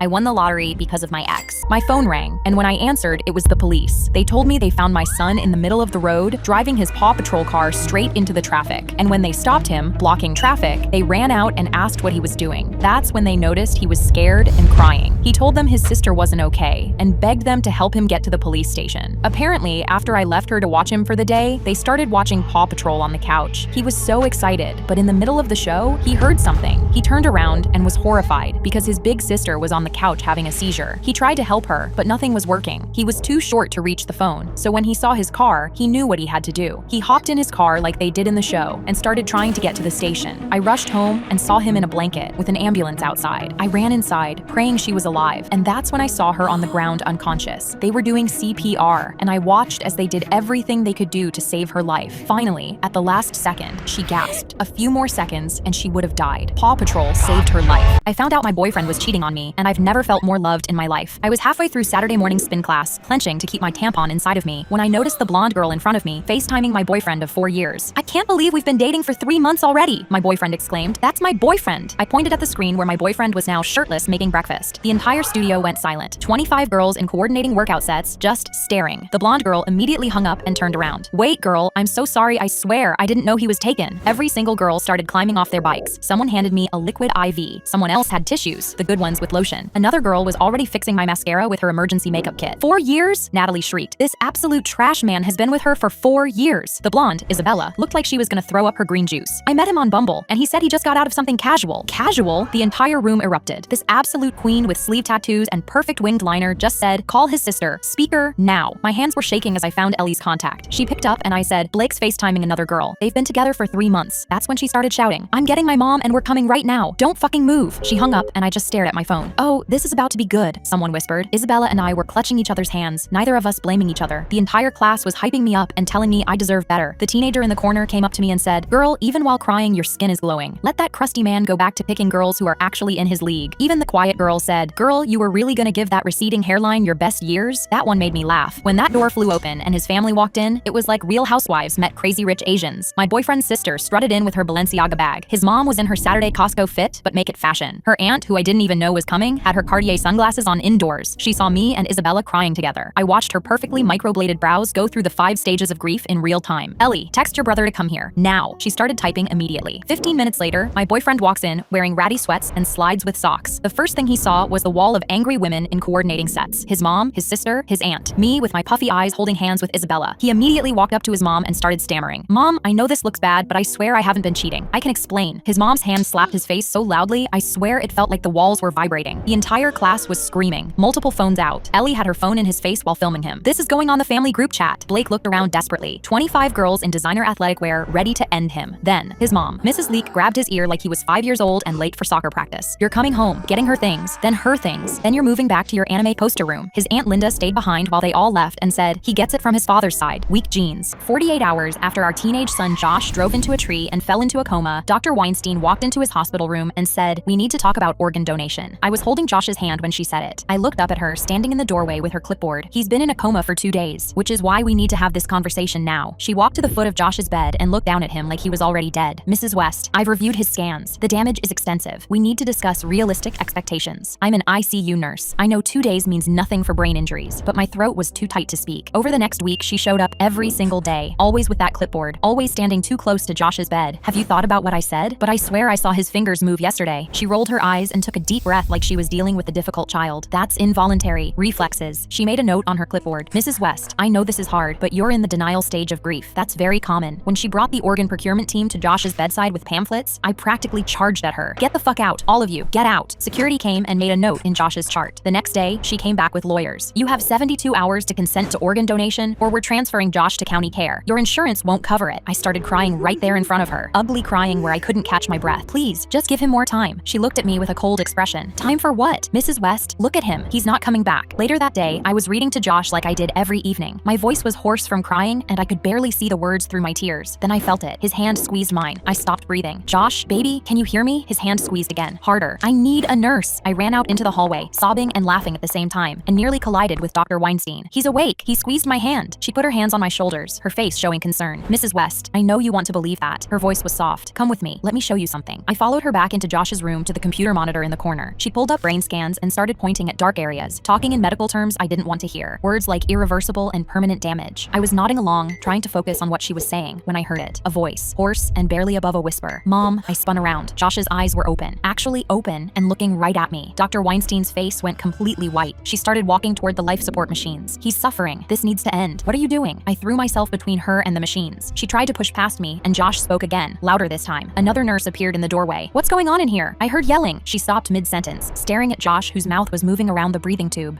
Josh's voice was rough and strained. "She told me to die." More nurses started gathering in the doorway. Then a doctor I recognized from rounds. "What is he saying?" The nurse walked into the room. Josh's eyes were locked on Dr. Weinstein. His breathing was labored, but he kept trying to talk. "She came at night, said I'd never walk again." He took a shaky breath, said I should let them take my organs. Dr. Weinstein's face had gone from white to bright red. He's confused. "The brain injury. I heard everything." Josh's eyes never left her face. "You wanted the bonus." That's when the head nurse pushed through the crowd. "Someone call security and get the hospital administrator down here right now." The investigation revealed everything. She'd been visiting patients at night, pressuring conscious coma victims to consent to organ donation, while telling their families they were brain dead. She was getting financial bonuses for every organ donor she secured. Josh walks now. He talks. He has a girlfriend. And Dr. Weinstein is rotting in a cell where she belongs. I had to choose between my 2 children. Up until my daughter was 14, we were best friends. But everything changed between us when her baby brother Marky was born. At 6 months old, he was diagnosed with severe autism, and it made complete sense because it felt like anything could cause him a meltdown, which made him pretty high maintenance. For example, if I changed his diaper slightly differently, he would start screaming nonstop for hours. But none of that mattered because Marky was ours, and I loved him. I just wish my daughter saw things the same way. But as soon as she noticed me canceling our plans to take care of Marky, I could tell she was annoyed. So me and my husband offered her therapy and apologized because we knew life was difficult right now. But instead of hugging me and making up, she rolled her eyes and told us both to F off. My heart broke, and I let my husband punish her by grounding her for a week. But in return, she made our lives hell. One time at 2 a.m., I had just gotten Marky to fall back asleep, and my daughter got up and started screaming beside him to trigger a meltdown. Then, when my husband scrambled to find Marky's comfort toy, my daughter threw it into the fire and told us she was toughening him up. Things were never the same after that. My husband had to surveillance her room to make sure she didn't destroy more of Marky's very expensive things. And when we'd spend alone time together, she just kept saying horrible things to me until I broke down crying. My mom agreed to take her in until her rebellious acts died down, and after a few weeks, it really felt like my daughter was back to normal. For the first time in months, I let myself believe things were getting better, but that hope shattered the night I woke up at 4 a.m. to check on Marky. Because his bed was empty, my stomach twisted, and me and my husband began frantically searching the house. And that's when I looked outside my window. In our front garden, I saw Marky, shivering on the ground with something in his mouth. We rushed outside, and his skin felt ice cold, and his mouth was stuffed with a rag so we couldn't hear him crying. We ran inside to heat him up while my husband called an ambulance. They drove him to the hospital, and he had severe hypothermia, so he was wheeled into the ICU and the police were called. I was hyperventilating the entire time, and my whole body was shaking. Deep down, I already knew who did it. I just couldn't bring myself to accept it. But then my phone buzzed with a text from my daughter. It was me. He deserved it. I had my daughter arrested. A man walked into the ER with his face swollen purple and his hands wrapped around his throat. He handed me a note. "I'm dying of an allergic reaction, but I've been fasting for 24 hours. I don't know what's happening and EpiPen won't work. please help. We intubated him within minutes, but nothing about it made sense. His blood showed no ingestion of anything. While trying to understand, his phone suddenly buzzed rapidly on the bedside table, the same number over and over. I silenced it, but it kept going for over 50 missed calls. It was distracting me from doing my job, so I picked it up to explain the situation. But on the other end of the line, a woman's crying interrupted me. I said, "Ma'am, are you okay?" And she screamed back, "I don't know who you are, but that man kidnapped my daughter, and she's in the trunk of his car. She's been in there for hours. Please check on her." I froze, not knowing if I should believe her. But the woman described the man's appearance perfectly. She also described his car and begged me to listen, or else an innocent child might die. I called the nearest nurse to keep an eye on him and grabbed his car keys. I sprinted to the lot and clicked the fob. The exact gray sedan the woman described lit up. I popped open the trunk, and what I saw inside made me shiver. A little girl was curled up on her side. Her arms were bruised, her lips were cracked, and her skin had gone gray. Beside her, a duffel bag was packed with clothes as well as a passport and a stack of cash. Had she somehow fought back and triggered the man's reaction? I scooped the girl up and carried her inside, putting her on fluids. I called back her mom and then called the cops. The girl woke up minutes later and started hyperventilating and looking around immediately, clearly scared of the white walls and the two officers beside her. I sat on her bed and told her she was safe, but she grabbed my arm so hard her nails broke skin. "Where is my daddy? Is my daddy okay?" My mouth was frozen. Was the man her dad, or was her dad kidnapped too? I tried to tell her mom was on the way and the man couldn't hurt her anymore, but her body went rigid. "Daddy never hurt me," she cried. "Mommy hits me. I packed my bag and got in daddy's trunk because he's going away and she won't let me go with him.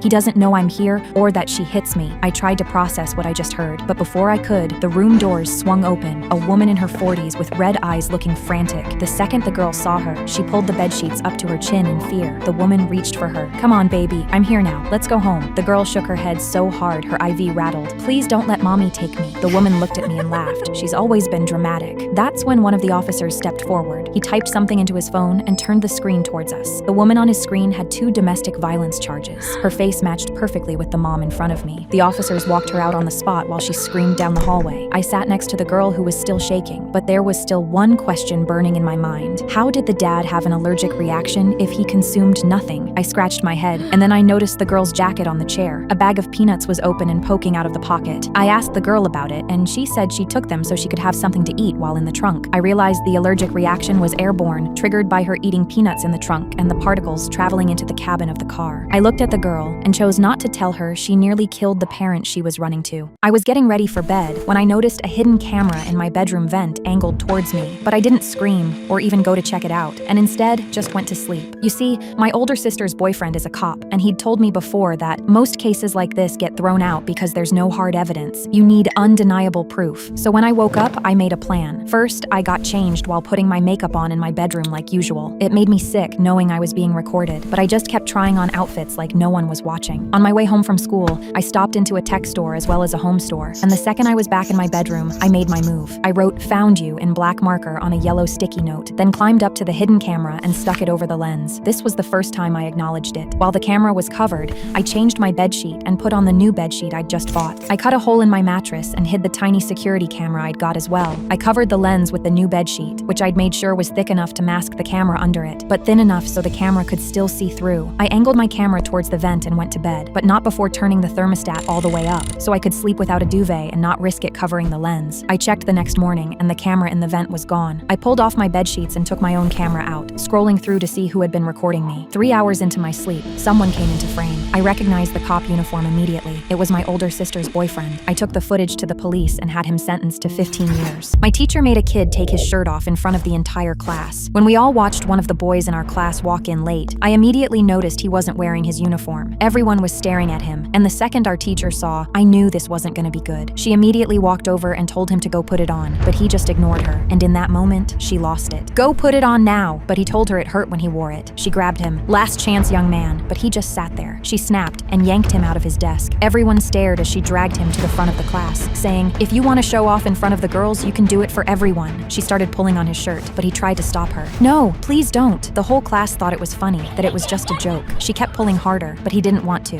until finally, she literally ripped the entire shirt off of him. The whole class was dying laughing, because he was standing there in front of everyone shirtless. I couldn't help but notice how scared he looked. He was about to cry, but she just stood there smiling, holding his shirt. "Please give it back." "Nope, not until you give us the full effect. Give the class a spin." Everyone was dying, and I could see his tears now. He sighed, and she pushed his shoulder. He started turning, and just as everyone started laughing even harder, they all completely froze. I couldn't see what they were looking at, but the class was completely dead silent. moment. I stood up, and that's when I saw it. He turned around, and we all saw his back was completely covered in cuts and bruises. Everyone was horrified, and our teacher immediately covered him up and rushed him out the room. But when his dad came to pick him up that day, CPS arrested him and found the whip he used in his car. My teacher ripped off my wig to prove I was faking cancer. I was sitting in the back corner when the substitute stopped teaching and stared at me. "Take that wig off. It's not Halloween." Before I could say anything, she marched towards me and crouched down to my level. She said, "You want attention so badly that you're pretending to have cancer?" She grabbed a fistful of my wig and yanked it off my head. The room went completely silent. I told her I had documentation to prove I have cancer, and she rolled her eyes. "I'm sure mommy and daddy paid good money for that fake paperwork. Did they make a lot of money on GoFundMe?" A boy in the front row said, "I think she actually does have cancer," and the substitute cut him off. "Did I ask for your opinion? One more word, and you're going to the office." She walked back to my desk and leaned in close. "Here's what's going to happen. You're going to stand up and admit that you lied about having cancer." I told her I wasn't lying and I could show her my port scar. She grabbed my arm and pushed up my sleeve. "That could be anything. It looks like a birthmark." I felt a tear slide down my cheek and she smiled. Suddenly, a chair slammed against the floor and I looked up. My school bully Brooke was standing in the middle of the room with her hands balled into fists. The substitute pointed at her. "Sit down, now." Brooke didn't move. "She's not faking it. She went through 6 rounds of chemo and 20 sessions of radiation. She almost died twice." The substitute's face twisted. "And how would you know that?" Brooke's voice cracked. "Because I know what cancer looks like. My mom died from it 8 months ago. It's the reason I'm so mean to people." Brooke walked toward the substitute with tears streaming down her face. "You don't get to touch her. She fought for her life, and you don't get to stand there and call her a liar." Brooke grabbed the wig off the desk and walked over to me. She placed it on my head while telling the substitute, "My father is the principal of this school. You're fired." A student named Richard ran up to me and told me his classmate had a large knife in his locker, as well as a journal all about him, where he eats lunch, what classes he takes, and even his home address. He begged me to do something and keep this classmate away from him. I called our school's security guard, and we cut open the classmate's locker, finding the knife on top of the notebook. I went back to class and pulled the kid out. I told him what we'd found, but instead of panicking, the kid just looked at me with dead eyes. He said, "Trust me, I can explain." But right as he opened his mouth to continue, the final bell signaling home time went off. The boy's whole face changed immediately. He shoved past me and sprinted down the hallway toward the exit, trying to escape. But the 2 police officers we'd already called caught him at the doors. They physically escorted him to the office. The officers had to sit with him, restraining him to the chair. He wouldn't stop moving and kept trying to bite them to break free,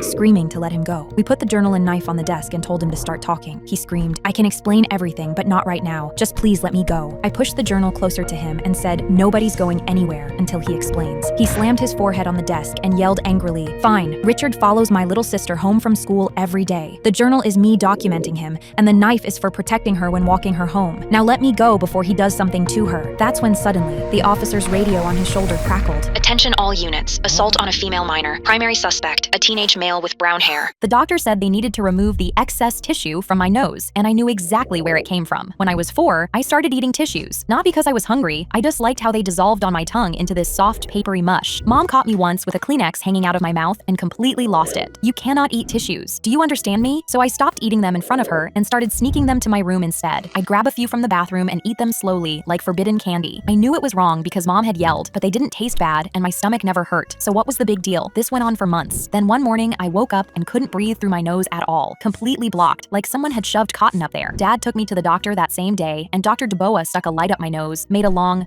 sound, pressed around my face, which hurt, and looked at my dad with an expression that made my chest tighten. "There's significant blockage. I'm referring you to an ENT specialist. She needs to be seen as soon as possible." That afternoon, the ENT shoved a camera up my nose while I gripped the chair trying not to scream. When she pulled it out, she turned to my parents. "I need to schedule a procedure. There's excess tissue causing severe obstruction of the nasal passage." I stopped breathing. Excess tissue. The tissues. The Kleenex I'd been eating for months had traveled up into my nose and built up like a dam, and now they were going to cut me open and dig them out, and everyone would finally know what I did. "We'll put her under general anesthesia and extract all the excess tissue. All of it. Every tissue I'd ever eaten. Just sitting up there like soggy little crimes." I wanted to confess right there, but what would I even say? I've been eating Kleenex and now they're stuck in my nose? Mom would think I was insane. The surgery was happening anyway, so what was the point? The night before surgery, I couldn't sleep. I kept imagining doctors pulling wad after soggy wad out of my nose while everyone stood around looking disgusted. Mom finding out I'd been sneaking tissues for months, having to explain why, being known as the tissue-eating freak for the rest of my life. They put me in a gown with little blue bears on it and someone placed a mask over my face. Count backwards from 10, sweetie. I got to 8. I woke up with gauze in my nose and Mom holding my hand. "All done, sweetheart. You were so brave." I started crying so hard I couldn't breathe. Not from pain, from guilt that I'd caused the whole thing and nobody knew. "Does it hurt? Do you need the nurse?" I just shook my head and cried harder. For 9 years, I carried this weight. I never told anyone. Not my friends, not my diary, nobody. Every tissue box was a reminder. Every time someone handed me a Kleenex, the shame crawled back up. I was convinced I'd almost killed myself by being a tissue-eating freak, and the only reason nobody found out was because the doctors were probably too embarrassed to tell my parents what they'd actually pulled out of me. Then I was 14, half asleep in biology class, while Mr. Tacey droned on about human anatomy. The human body contains 4 main types of tissue, he said, writing on the board: epithelial tissue, connective tissue, muscle tissue, and nervous tissue. My pen stopped. I sat there for a full 10 seconds while 9 years of guilt recontextualized itself. Then I put my head down on my desk and laughed until I cried. My phone buzzed 3 days before my wedding. A text from my cousin. "You have to see what your sister is wearing to your wedding." The photo loaded, and my stomach dropped so fast I actually had to grip the edge of the kitchen counter. It was pure white, floor-length, strapless, with crystals and gold beading running down the bodice and a full cathedral train. My sister Victoria was planning to wear a wedding dress to my wedding, because of course she would. This was classic Victoria. She'd spent our entire lives copying everything I did, always making sure hers was bigger and better. I walked into the living room on shaky legs where my fiancé Noah was watching TV and just held my phone out to him without saying a word. He took it from my hand, looked at the screen, and his entire face went from relaxed to horrified in about 2 seconds. She wouldn't actually, she absolutely would. I sat down hard on the couch trying to think of what to do. That's when I noticed what Noah had been watching. Some slasher film with teenagers running through the woods covered in fake blood, and the idea hit me. We spent the next 3 days texting every single guest about the surprise change. Horror movie theme. Come as your favorite scary character. My mother's side loves Halloween, so within an hour, my phone was exploding with costume photos. Every time a new costume photo came through, I couldn't stop grinning. Victoria was going to walk into a nightmare. The night before the wedding, I was still coordinating details, pacing around my apartment while texting my cousin about where to position her kids with the silly string and confirming Noah knew exactly when to walk up with his Bride of Chucky line. When I finally put my phone down and crawled into bed around midnight, I fell asleep with a huge smile on my face, imagining Victoria's face when she walked in. On the wedding day, I stood at the back in my white dress with zombie makeup covering half my face. I kept glancing at the entrance every few seconds, scanning the arriving guests. Sarah sat in her Carrie costume with fake blood dripping down. Marcus's brother had a red balloon tied to his wrist. Even my grandmother wore vampire fangs and kept fake biting people as they walked by. Finally, during the reception, the doors swung open and Victoria walked in. She took 2 steps inside and completely froze, her entire body going rigid. I watched her eyes scan the room of monsters, her face going from confident to confused. Her white wedding dress caught the lights like a spotlight. I gave a small nod to my cousin's kids who I'd stationed by the door with red silly string. They aimed and fired, covering Victoria's white dress in streaks of red. She screamed and stumbled backward, her hands frantically swiping at the red coating her crystal beading, smearing it worse across the white fabric. Everyone in the room slowly turned to look at her. That's when Noah appeared right on cue, walking straight across the dance floor toward her with the biggest smile I'd ever seen on his face. "Oh wow, Victoria, did you dress up as the Bride of Chucky? That's so creative, and the kids adding the blood effects is perfect." I watched Victoria's face cycle through confusion, then realization, then pure horror. Her mouth opened and closed like she was trying to speak, but couldn't form words. She looked around at our friends and their fake wounds and plastic fangs, then down at her thousands of dollars dress now covered in red silly string.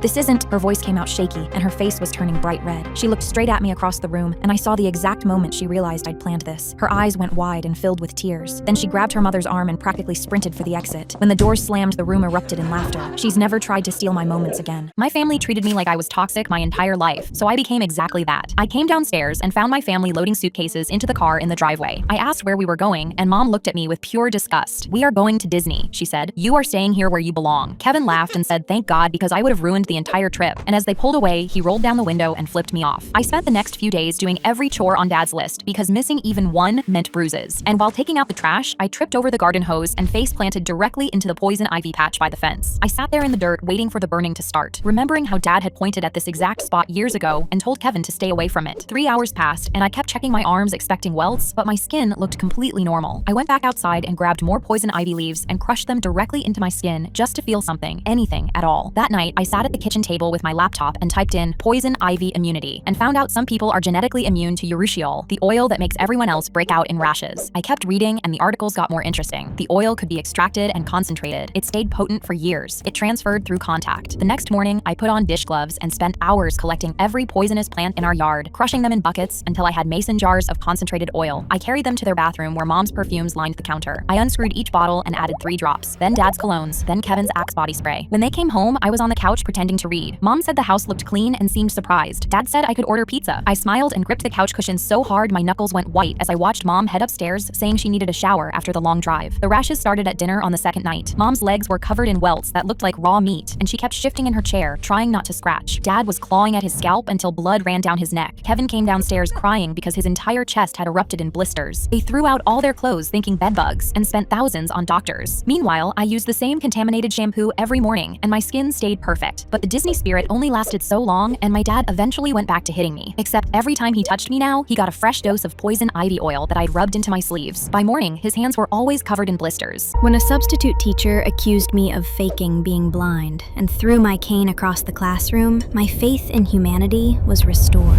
I was walking through the classroom, using my cane to navigate to my usual front row seat, the same way I had 100 times before, when the substitute watched me sit down and said, "Interesting, you walk like you can see exactly where you are going." I told her I had the path memorized, and she laughed. Memorized? Sure, that's one word for it. She suddenly grabbed my arm and yanked me to the front of the room, turning me around to face the class. "Everyone take a good look at your classmate. This is what a liar looks like." She grabbed my chin and tilted my face toward the lights. "Look at her eyes. There is absolutely nothing wrong with them." She held her hand in front of my face. "How many fingers am I holding up? And don't play stupid." I told her I couldn't see her hand, and she slammed it down on my desk so hard that everyone in the classroom jumped. "That's interesting because you flinched, so clearly something is working just fine in there. Do you care to explain that to me?" When I didn't answer her, she started snapping her fingers right next to my ear. "Hello, are you deaf too, or just stupid?" The girl at the desk next to mine quietly said, "I don't think you should be doing this," and the substitute started yelling at her. "I didn't ask for your opinion. If you say another word, I'll give you detention." The girl went silent, and the substitute turned back to me. "See, nobody is going to save you here, so you might as well just tell the truth." She grabbed my cane, which I had propped against my desk. "You don't even need this thing. I watched you walk in here just fine. You were just using it as a prop." My hands were shaking,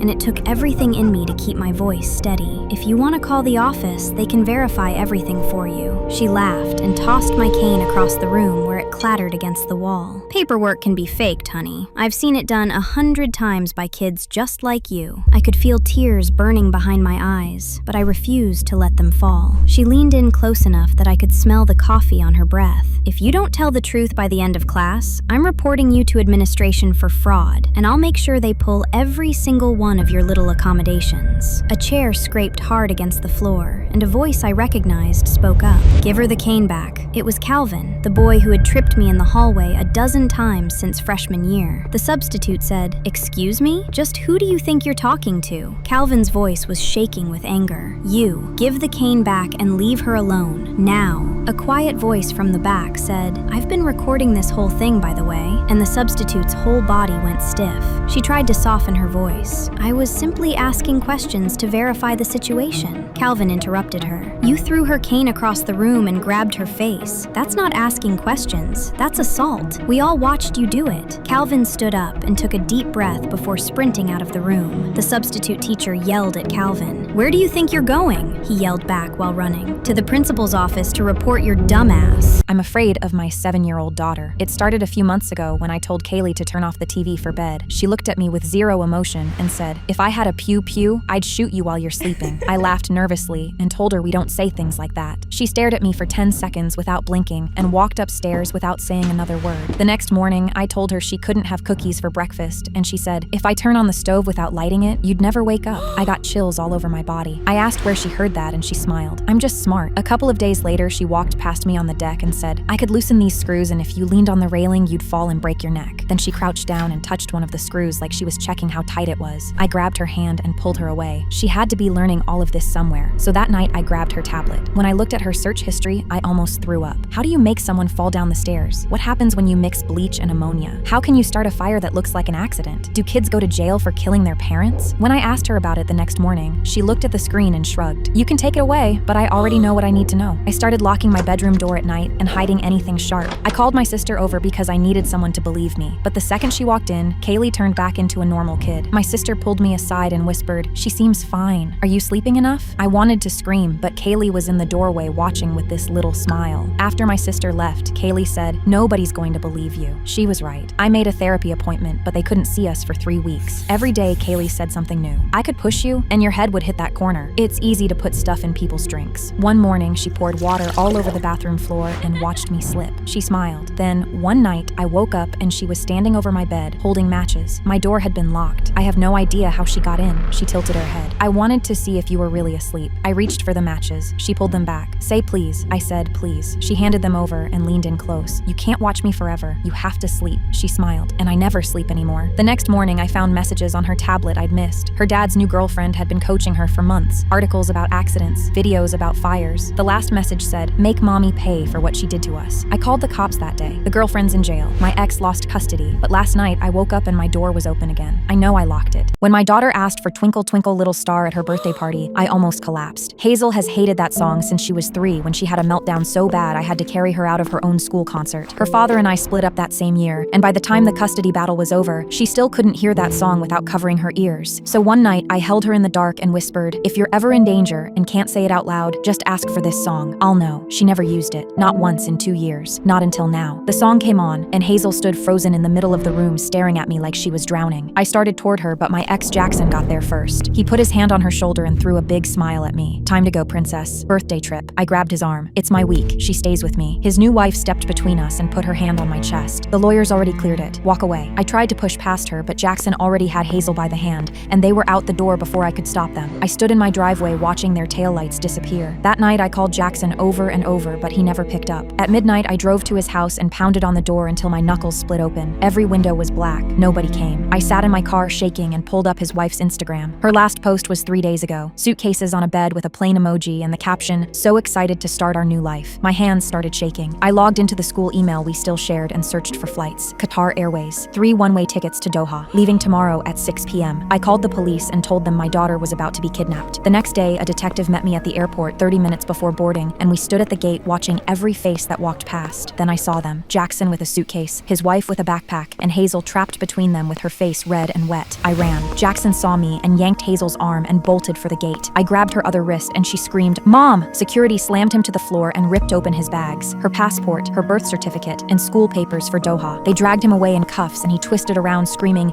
you ruined everything! I dropped to my knees and crushed her against me. I heard Daddy say we weren't coming back, she whispered, that you'd never find us. So I used our song. I held her so tight my arms were shaking. You'll never have to use it again. After closing up, I walked outside and saw an old lady sitting in the passenger seat of my car, just staring at me and smiling. My phone was dead and no buses were running at the time, so I had no idea what to do. I decided to just walk over and opened the passenger door, my hands shaking. Excuse me, ma'am, that's my car. The old lady only turned her head and kept smiling. I know, but you left it unlocked and it's cold, so I climbed in to warm up, but I hadn't left it unlocked. I asked her to step out of my car, but she didn't move a muscle and just kept smiling. Could you give me a ride home? I'm only 10 minutes away. I felt it in my gut that something was wrong. I looked at the woman again and said yes, I'd give her a ride home. I just needed to go inside and call my mom to let her know I was going to be late. I walked back into the gas station, all while she stared at me and smiled the whole time. I used the phone inside to dial the cops. A few minutes passed, and when she realized I wasn't coming back, she stepped out of the car. My heart was pounding. She slowly walked to the door and tried the handle. It didn't work, and that's when she pressed her head against the glass. She then started peeling off her face. She pulled it over her head, and underneath, a grown man with a sick smile stared at me. I could hear my son shouting from the living room that Santa was coming down the chimney, and then I heard a loud thud. I dropped the dishes and sprinted to the living room, convinced I was about to drive my 6-year-old to the ER. I found him standing by the fireplace, bouncing up and down. He looked at me with bright eyes. Santa's here. He's coming down the chimney right now. But I'm not smiling. I'm staring at the pocket knife he's holding. Where did you get that? It fell down the chimney. Can I keep it? And that was when I heard the faint sounds of someone walking on the roof above us. My blood went cold. How did he find us? I asked my son if I could look at the knife, and sure enough, I saw my ex's initials engraved on the side. I start to feel dizzy, like I'm going to throw up. I'd moved to the middle of nowhere, erased myself from social media, and worked remotely under a different name. How did he find me? My son looks up at me, worried. Mama, what's wrong? Nothing, baby. It's just Santa can't know we're awake. We need to hide, okay? I watched my son light up again. Okay, I already knew the house was locked up tight. It was a habit I did every night for the past 6 years. I'd even welded bars to the opening on the chimney. Now my ex was up there, trying to chip away at the welded seams with his pocket knife, but his hand must have slipped. That wasn't going to stop him. He would find a way in eventually, which meant I didn't have a lot of time. I turned off all the lights and led my son down into the basement. I double-checked each and every lock before carrying my son down the stairs. I whispered to him, now remember, no matter what, you gotta stay quiet. He put his finger to his lips and went, shh. It was only minutes before we heard loud banging against the front door. We jumped when we heard our front door fall onto the flooring inside. My son was gripping my shirt tightly. Mama? Shh. Remember? We listened to my ex rampage rampage through the house. At first, he was just running up and down the steps, opening and slamming doors. Then he started shouting, "Where is my son?" He started to bang against the basement door. He screamed, "I know you're in there. The police are on their way." I hugged my baby closer. I couldn't keep myself from tearing up. I knew it was over, as much as it broke my heart. I tried to keep my voice steady as I whispered, "Sweetie, you're going to learn and hear a lot of things soon, but I hope one day you'll see that every parent has their flaws. I want you to know that I love you and that you never did anything wrong, okay?" I know he doesn't understand when he looks up at me, but he nods anyway, and we hug each other tightly. I hear police sirens just as my ex manages to break through the door. I push my son behind me and stand up as my ex runs down the stairs. He lunges at me and grabs my neck, choking me, but I already feel numb. I feel numb as police officers sprint down the steps and tear him away from me, then cuff my hands behind me. I feel numb as I'm led out of the house and walk past the woman my ex cheated on me with. The woman he left me for, got married to, and decided to start a family with. I feel numb when I see the tears flooding her cheeks as she's looking past me into the house, hopeful. The only time I felt anything was when an officer was putting me in the back of their cruiser, and I looked up to see my son fighting against an officer trying to keep him next to my ex. He was reaching for me, biting and scratching and crying out, "Mama, Mama!" My ex and the woman looked pale, and the woman fell to her knees. 6 years ago, my heart was shattered, so on a whim, I decided to break theirs. I broke into their house and stole their baby straight from his crib. I've been on the run ever since. My heart broke watching my son cry because that was what he was, my little boy. "Does anyone know how to make an angel shot?" The bartender yelled across the restaurant, and the female bartender on the other side of the room dropped a glass and started sprinting toward me. The date had started fine, the way they always do with guys you meet online. He picked this place because he said it was his favorite spot, even though it was 40 minutes from my apartment in a part of town I didn't recognize. His name was Chris, and his photos matched his face, and he laughed at my jokes during appetizers, so I figured I had gotten lucky with a normal one. But somewhere between the entrees and dessert, he leaned forward and asked, "So do you live alone, or do you have roommates?" When I said I had a roommate, he nodded and said,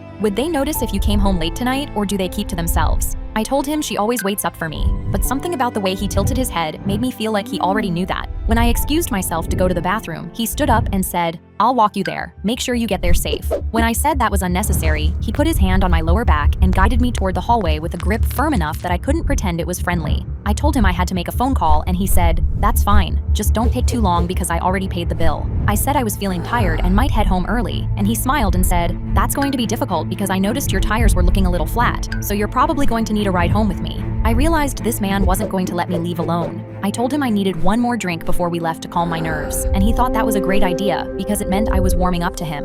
I walked to the bar while he stayed at the table watching me, and I whispered to the bartender that I needed an angel shot with lime. It's a code word that tells the staff you're in danger and need them to call the police. Something I read about after my friend got stalked by a guy she met at a concert. The bartender scrunched up his face and said, "A what?" So I repeated it quieter, but he just stared at me like I had ordered something in another language. He turned around and screamed across the bar to the female bartender, "Hey Jess, do you know how to make an angel shot?" I felt every nerve ending in my body catch fire. The female bartender dropped what she was holding and her eyes locked onto mine with a look that told me she understood everything. She started moving toward me so fast she knocked over a tray of cups, but Chris got there first. He grabbed my arm hard enough to leave bruises and yanked me backward off the bar stool. And when I screamed, he announced to the restaurant, "She's my girlfriend. She's had way too much to drink. I'm so sorry for the disturbance." His voice was calm and reasonable, exactly the kind of guy you would believe over a hysterical woman at a bar. The female bartender yelled, "Let her go right now." And he said, "This is none of your business. She's coming with me." The manager came out because he heard screaming, and behind him was a security guard who looked like he could bench press a car. Chris said, "We're leaving. This is just a misunderstanding." But the female bartender said quietly, "She ordered an angel shot." The security guard stepped forward. "Let go of her immediately." Chris's face twisted into something I had never seen on another human being. He let go of my arm and shoved me into the bar, then pointed at me. "You're going to regret this. I know where you live. You think this is over, but it's not even close to over." The security guard grabbed him by the collar and dragged him toward the door, while Chris screamed threats the whole way out. The female bartender helped me up and walked me to the back office while someone called the police. I sat there for 3 hours giving my statement and watching them tow my car with 4 slashed tires. I was home alone when I saw a man in a ski mask outside my front door screaming Kaneko. We locked eyes and I instantly recognized him. Then he started banging on the door, so I ran upstairs to call the police. But when they picked up, they just said, "That word isn't threatening," before hanging up up on me. What they didn't know was that only my ex-husband called me Kaneko. It's the Japanese word for doll, and he would say it whenever he was getting ready to beat me up. So I immediately began to barricade myself in my room to protect myself, and I kept thinking about how he could possibly be here because he was supposed to be in jail. And that's when I realized his sentence was over, and his last words were, "I'll find you again. I always do." And just when I'd finished barricading the door, I could hear his footsteps on the stairs. I pressed my ear to the door, and I could hear his breathing on the other side. "Long time no see, Kaneko." The doorknob rattled, and I knew it was only a matter of time before he broke down the door and made it into my bedroom. Then he said, "Nothing can stop me, Kaneko." And that's when I started to smile, because I knew exactly what could stop him. I pressed my mouth to the crack in the door and started screaming in Latin, "Sanguis tuus clamat ad me," and he went dead silent. You see, my ex-husband is extremely superstitious, and his mother taught him that if someone spoke in Latin, it meant they were possessed, and you had to leave their presence, or else the ghost would enter your body. So I kept going. I scratched the door with both hands and kept screaming like a banshee. "Non es libera, numquam eris libera, pupa." Then I heard him run out the front door crying, and chased after him like a madman until he was crying in a ball, peeing his pants. My parents called me after 8 years of no contact and gifted me a house. From the moment I was born, my parents resented me. I was 5 when my dad yelled that I was a mistake for the first time. I waddled over to Mom looking for safety. She looked down at me like I was dirt on her shoe. "He's not wrong. I was beautiful before you came along." Every fight they had ended with me silently crying in my bed, listening to how much better everything would be if I just died. I never got a cent off them. I survived off stealing other kids' lunches and dumpster diving. I moved out the day after graduation. They didn't say goodbye. I didn't either. I spent 6 years learning to love myself and trying to understand I'm not worthless. Then at 24, I met Connor. He was everything the little girl in me needed. He said I love you. He supported my hobbies. 2 years in, he proposed. I posted it online. Mom saw it, said nothing. Then 2 weeks before the wedding, my phone rang. Mom's number. We hadn't spoken in 8 years. The first thing I heard were tears. "We weren't good to you. We're sorry. We are so sorry." I stood frozen in my kitchen. These were the words I'd wanted to hear all my life. "We want to make it right. We want to give you the house." My world stopped. 1 week later, Connor and I sat across from Mom and Dad in a lawyer's office. Dad slid the papers over. Mom was squeezing my hand, her eyes wet. "We'd love to be part of your life again." We signed the papers, and Mom pulled me into a long hug. Sunday dinner started immediately. Every week, Mom would show up with housewarming gifts. Dad invited me to his bowling league games. Connor still didn't fully trust them, but for me, he was willing to try. On Christmas, they came over, and we played board games. 4 months of having parents passed. Life had never been better. Then my phone rang. Unknown number. "We're calling about the property at 271 Clearview, regarding the $40,000 in unpaid taxes." I hung up, thought it was a scam. But the next day, another call. "Your second mortgage payment is overdue." IRS letters started arriving. Lien notices. Final warnings. I pulled up the public property records. My jaw dropped. The house they gave us had $400,000 in liens, tax debt spanning 8 years, 3 mortgages all in my name now. We suddenly owed over $450,000. Everything clicked. My parents didn't give me a house. They gave me a bomb and spent 4 months making sure I never saw the fuse. I called Mom, straight to voicemail. Called Dad, inbox full. I drove to their house, a for sale sign on the lawn. I pressed my face to the window. No furniture, bare walls, just dust. The neighbor across the street looked up. "Oh honey, you just missed them. They left for the airport 30 minutes ago." I felt sick. They destroyed me and left again, just like when I was a little girl. But now, things were different. I wasn't alone. What my parents never knew was Connor came from a long line of lawyers. His brother was the best fraud attorney in the state. 20 minutes later, his brother read the agreement and smiled. "They're screwed. This contract never mentions any debt. That's fraud." He made calls. "I'm having TSA detain them. They're not boarding that plane." We screeched into the terminal. An officer walked us down a gray hallway and pushed open a metal door. My parents sat handcuffed to a bench. Mom's mascara streaked down her cheeks. She saw me and her face flashed with hope. "Sweetheart, tell them this is a mistake."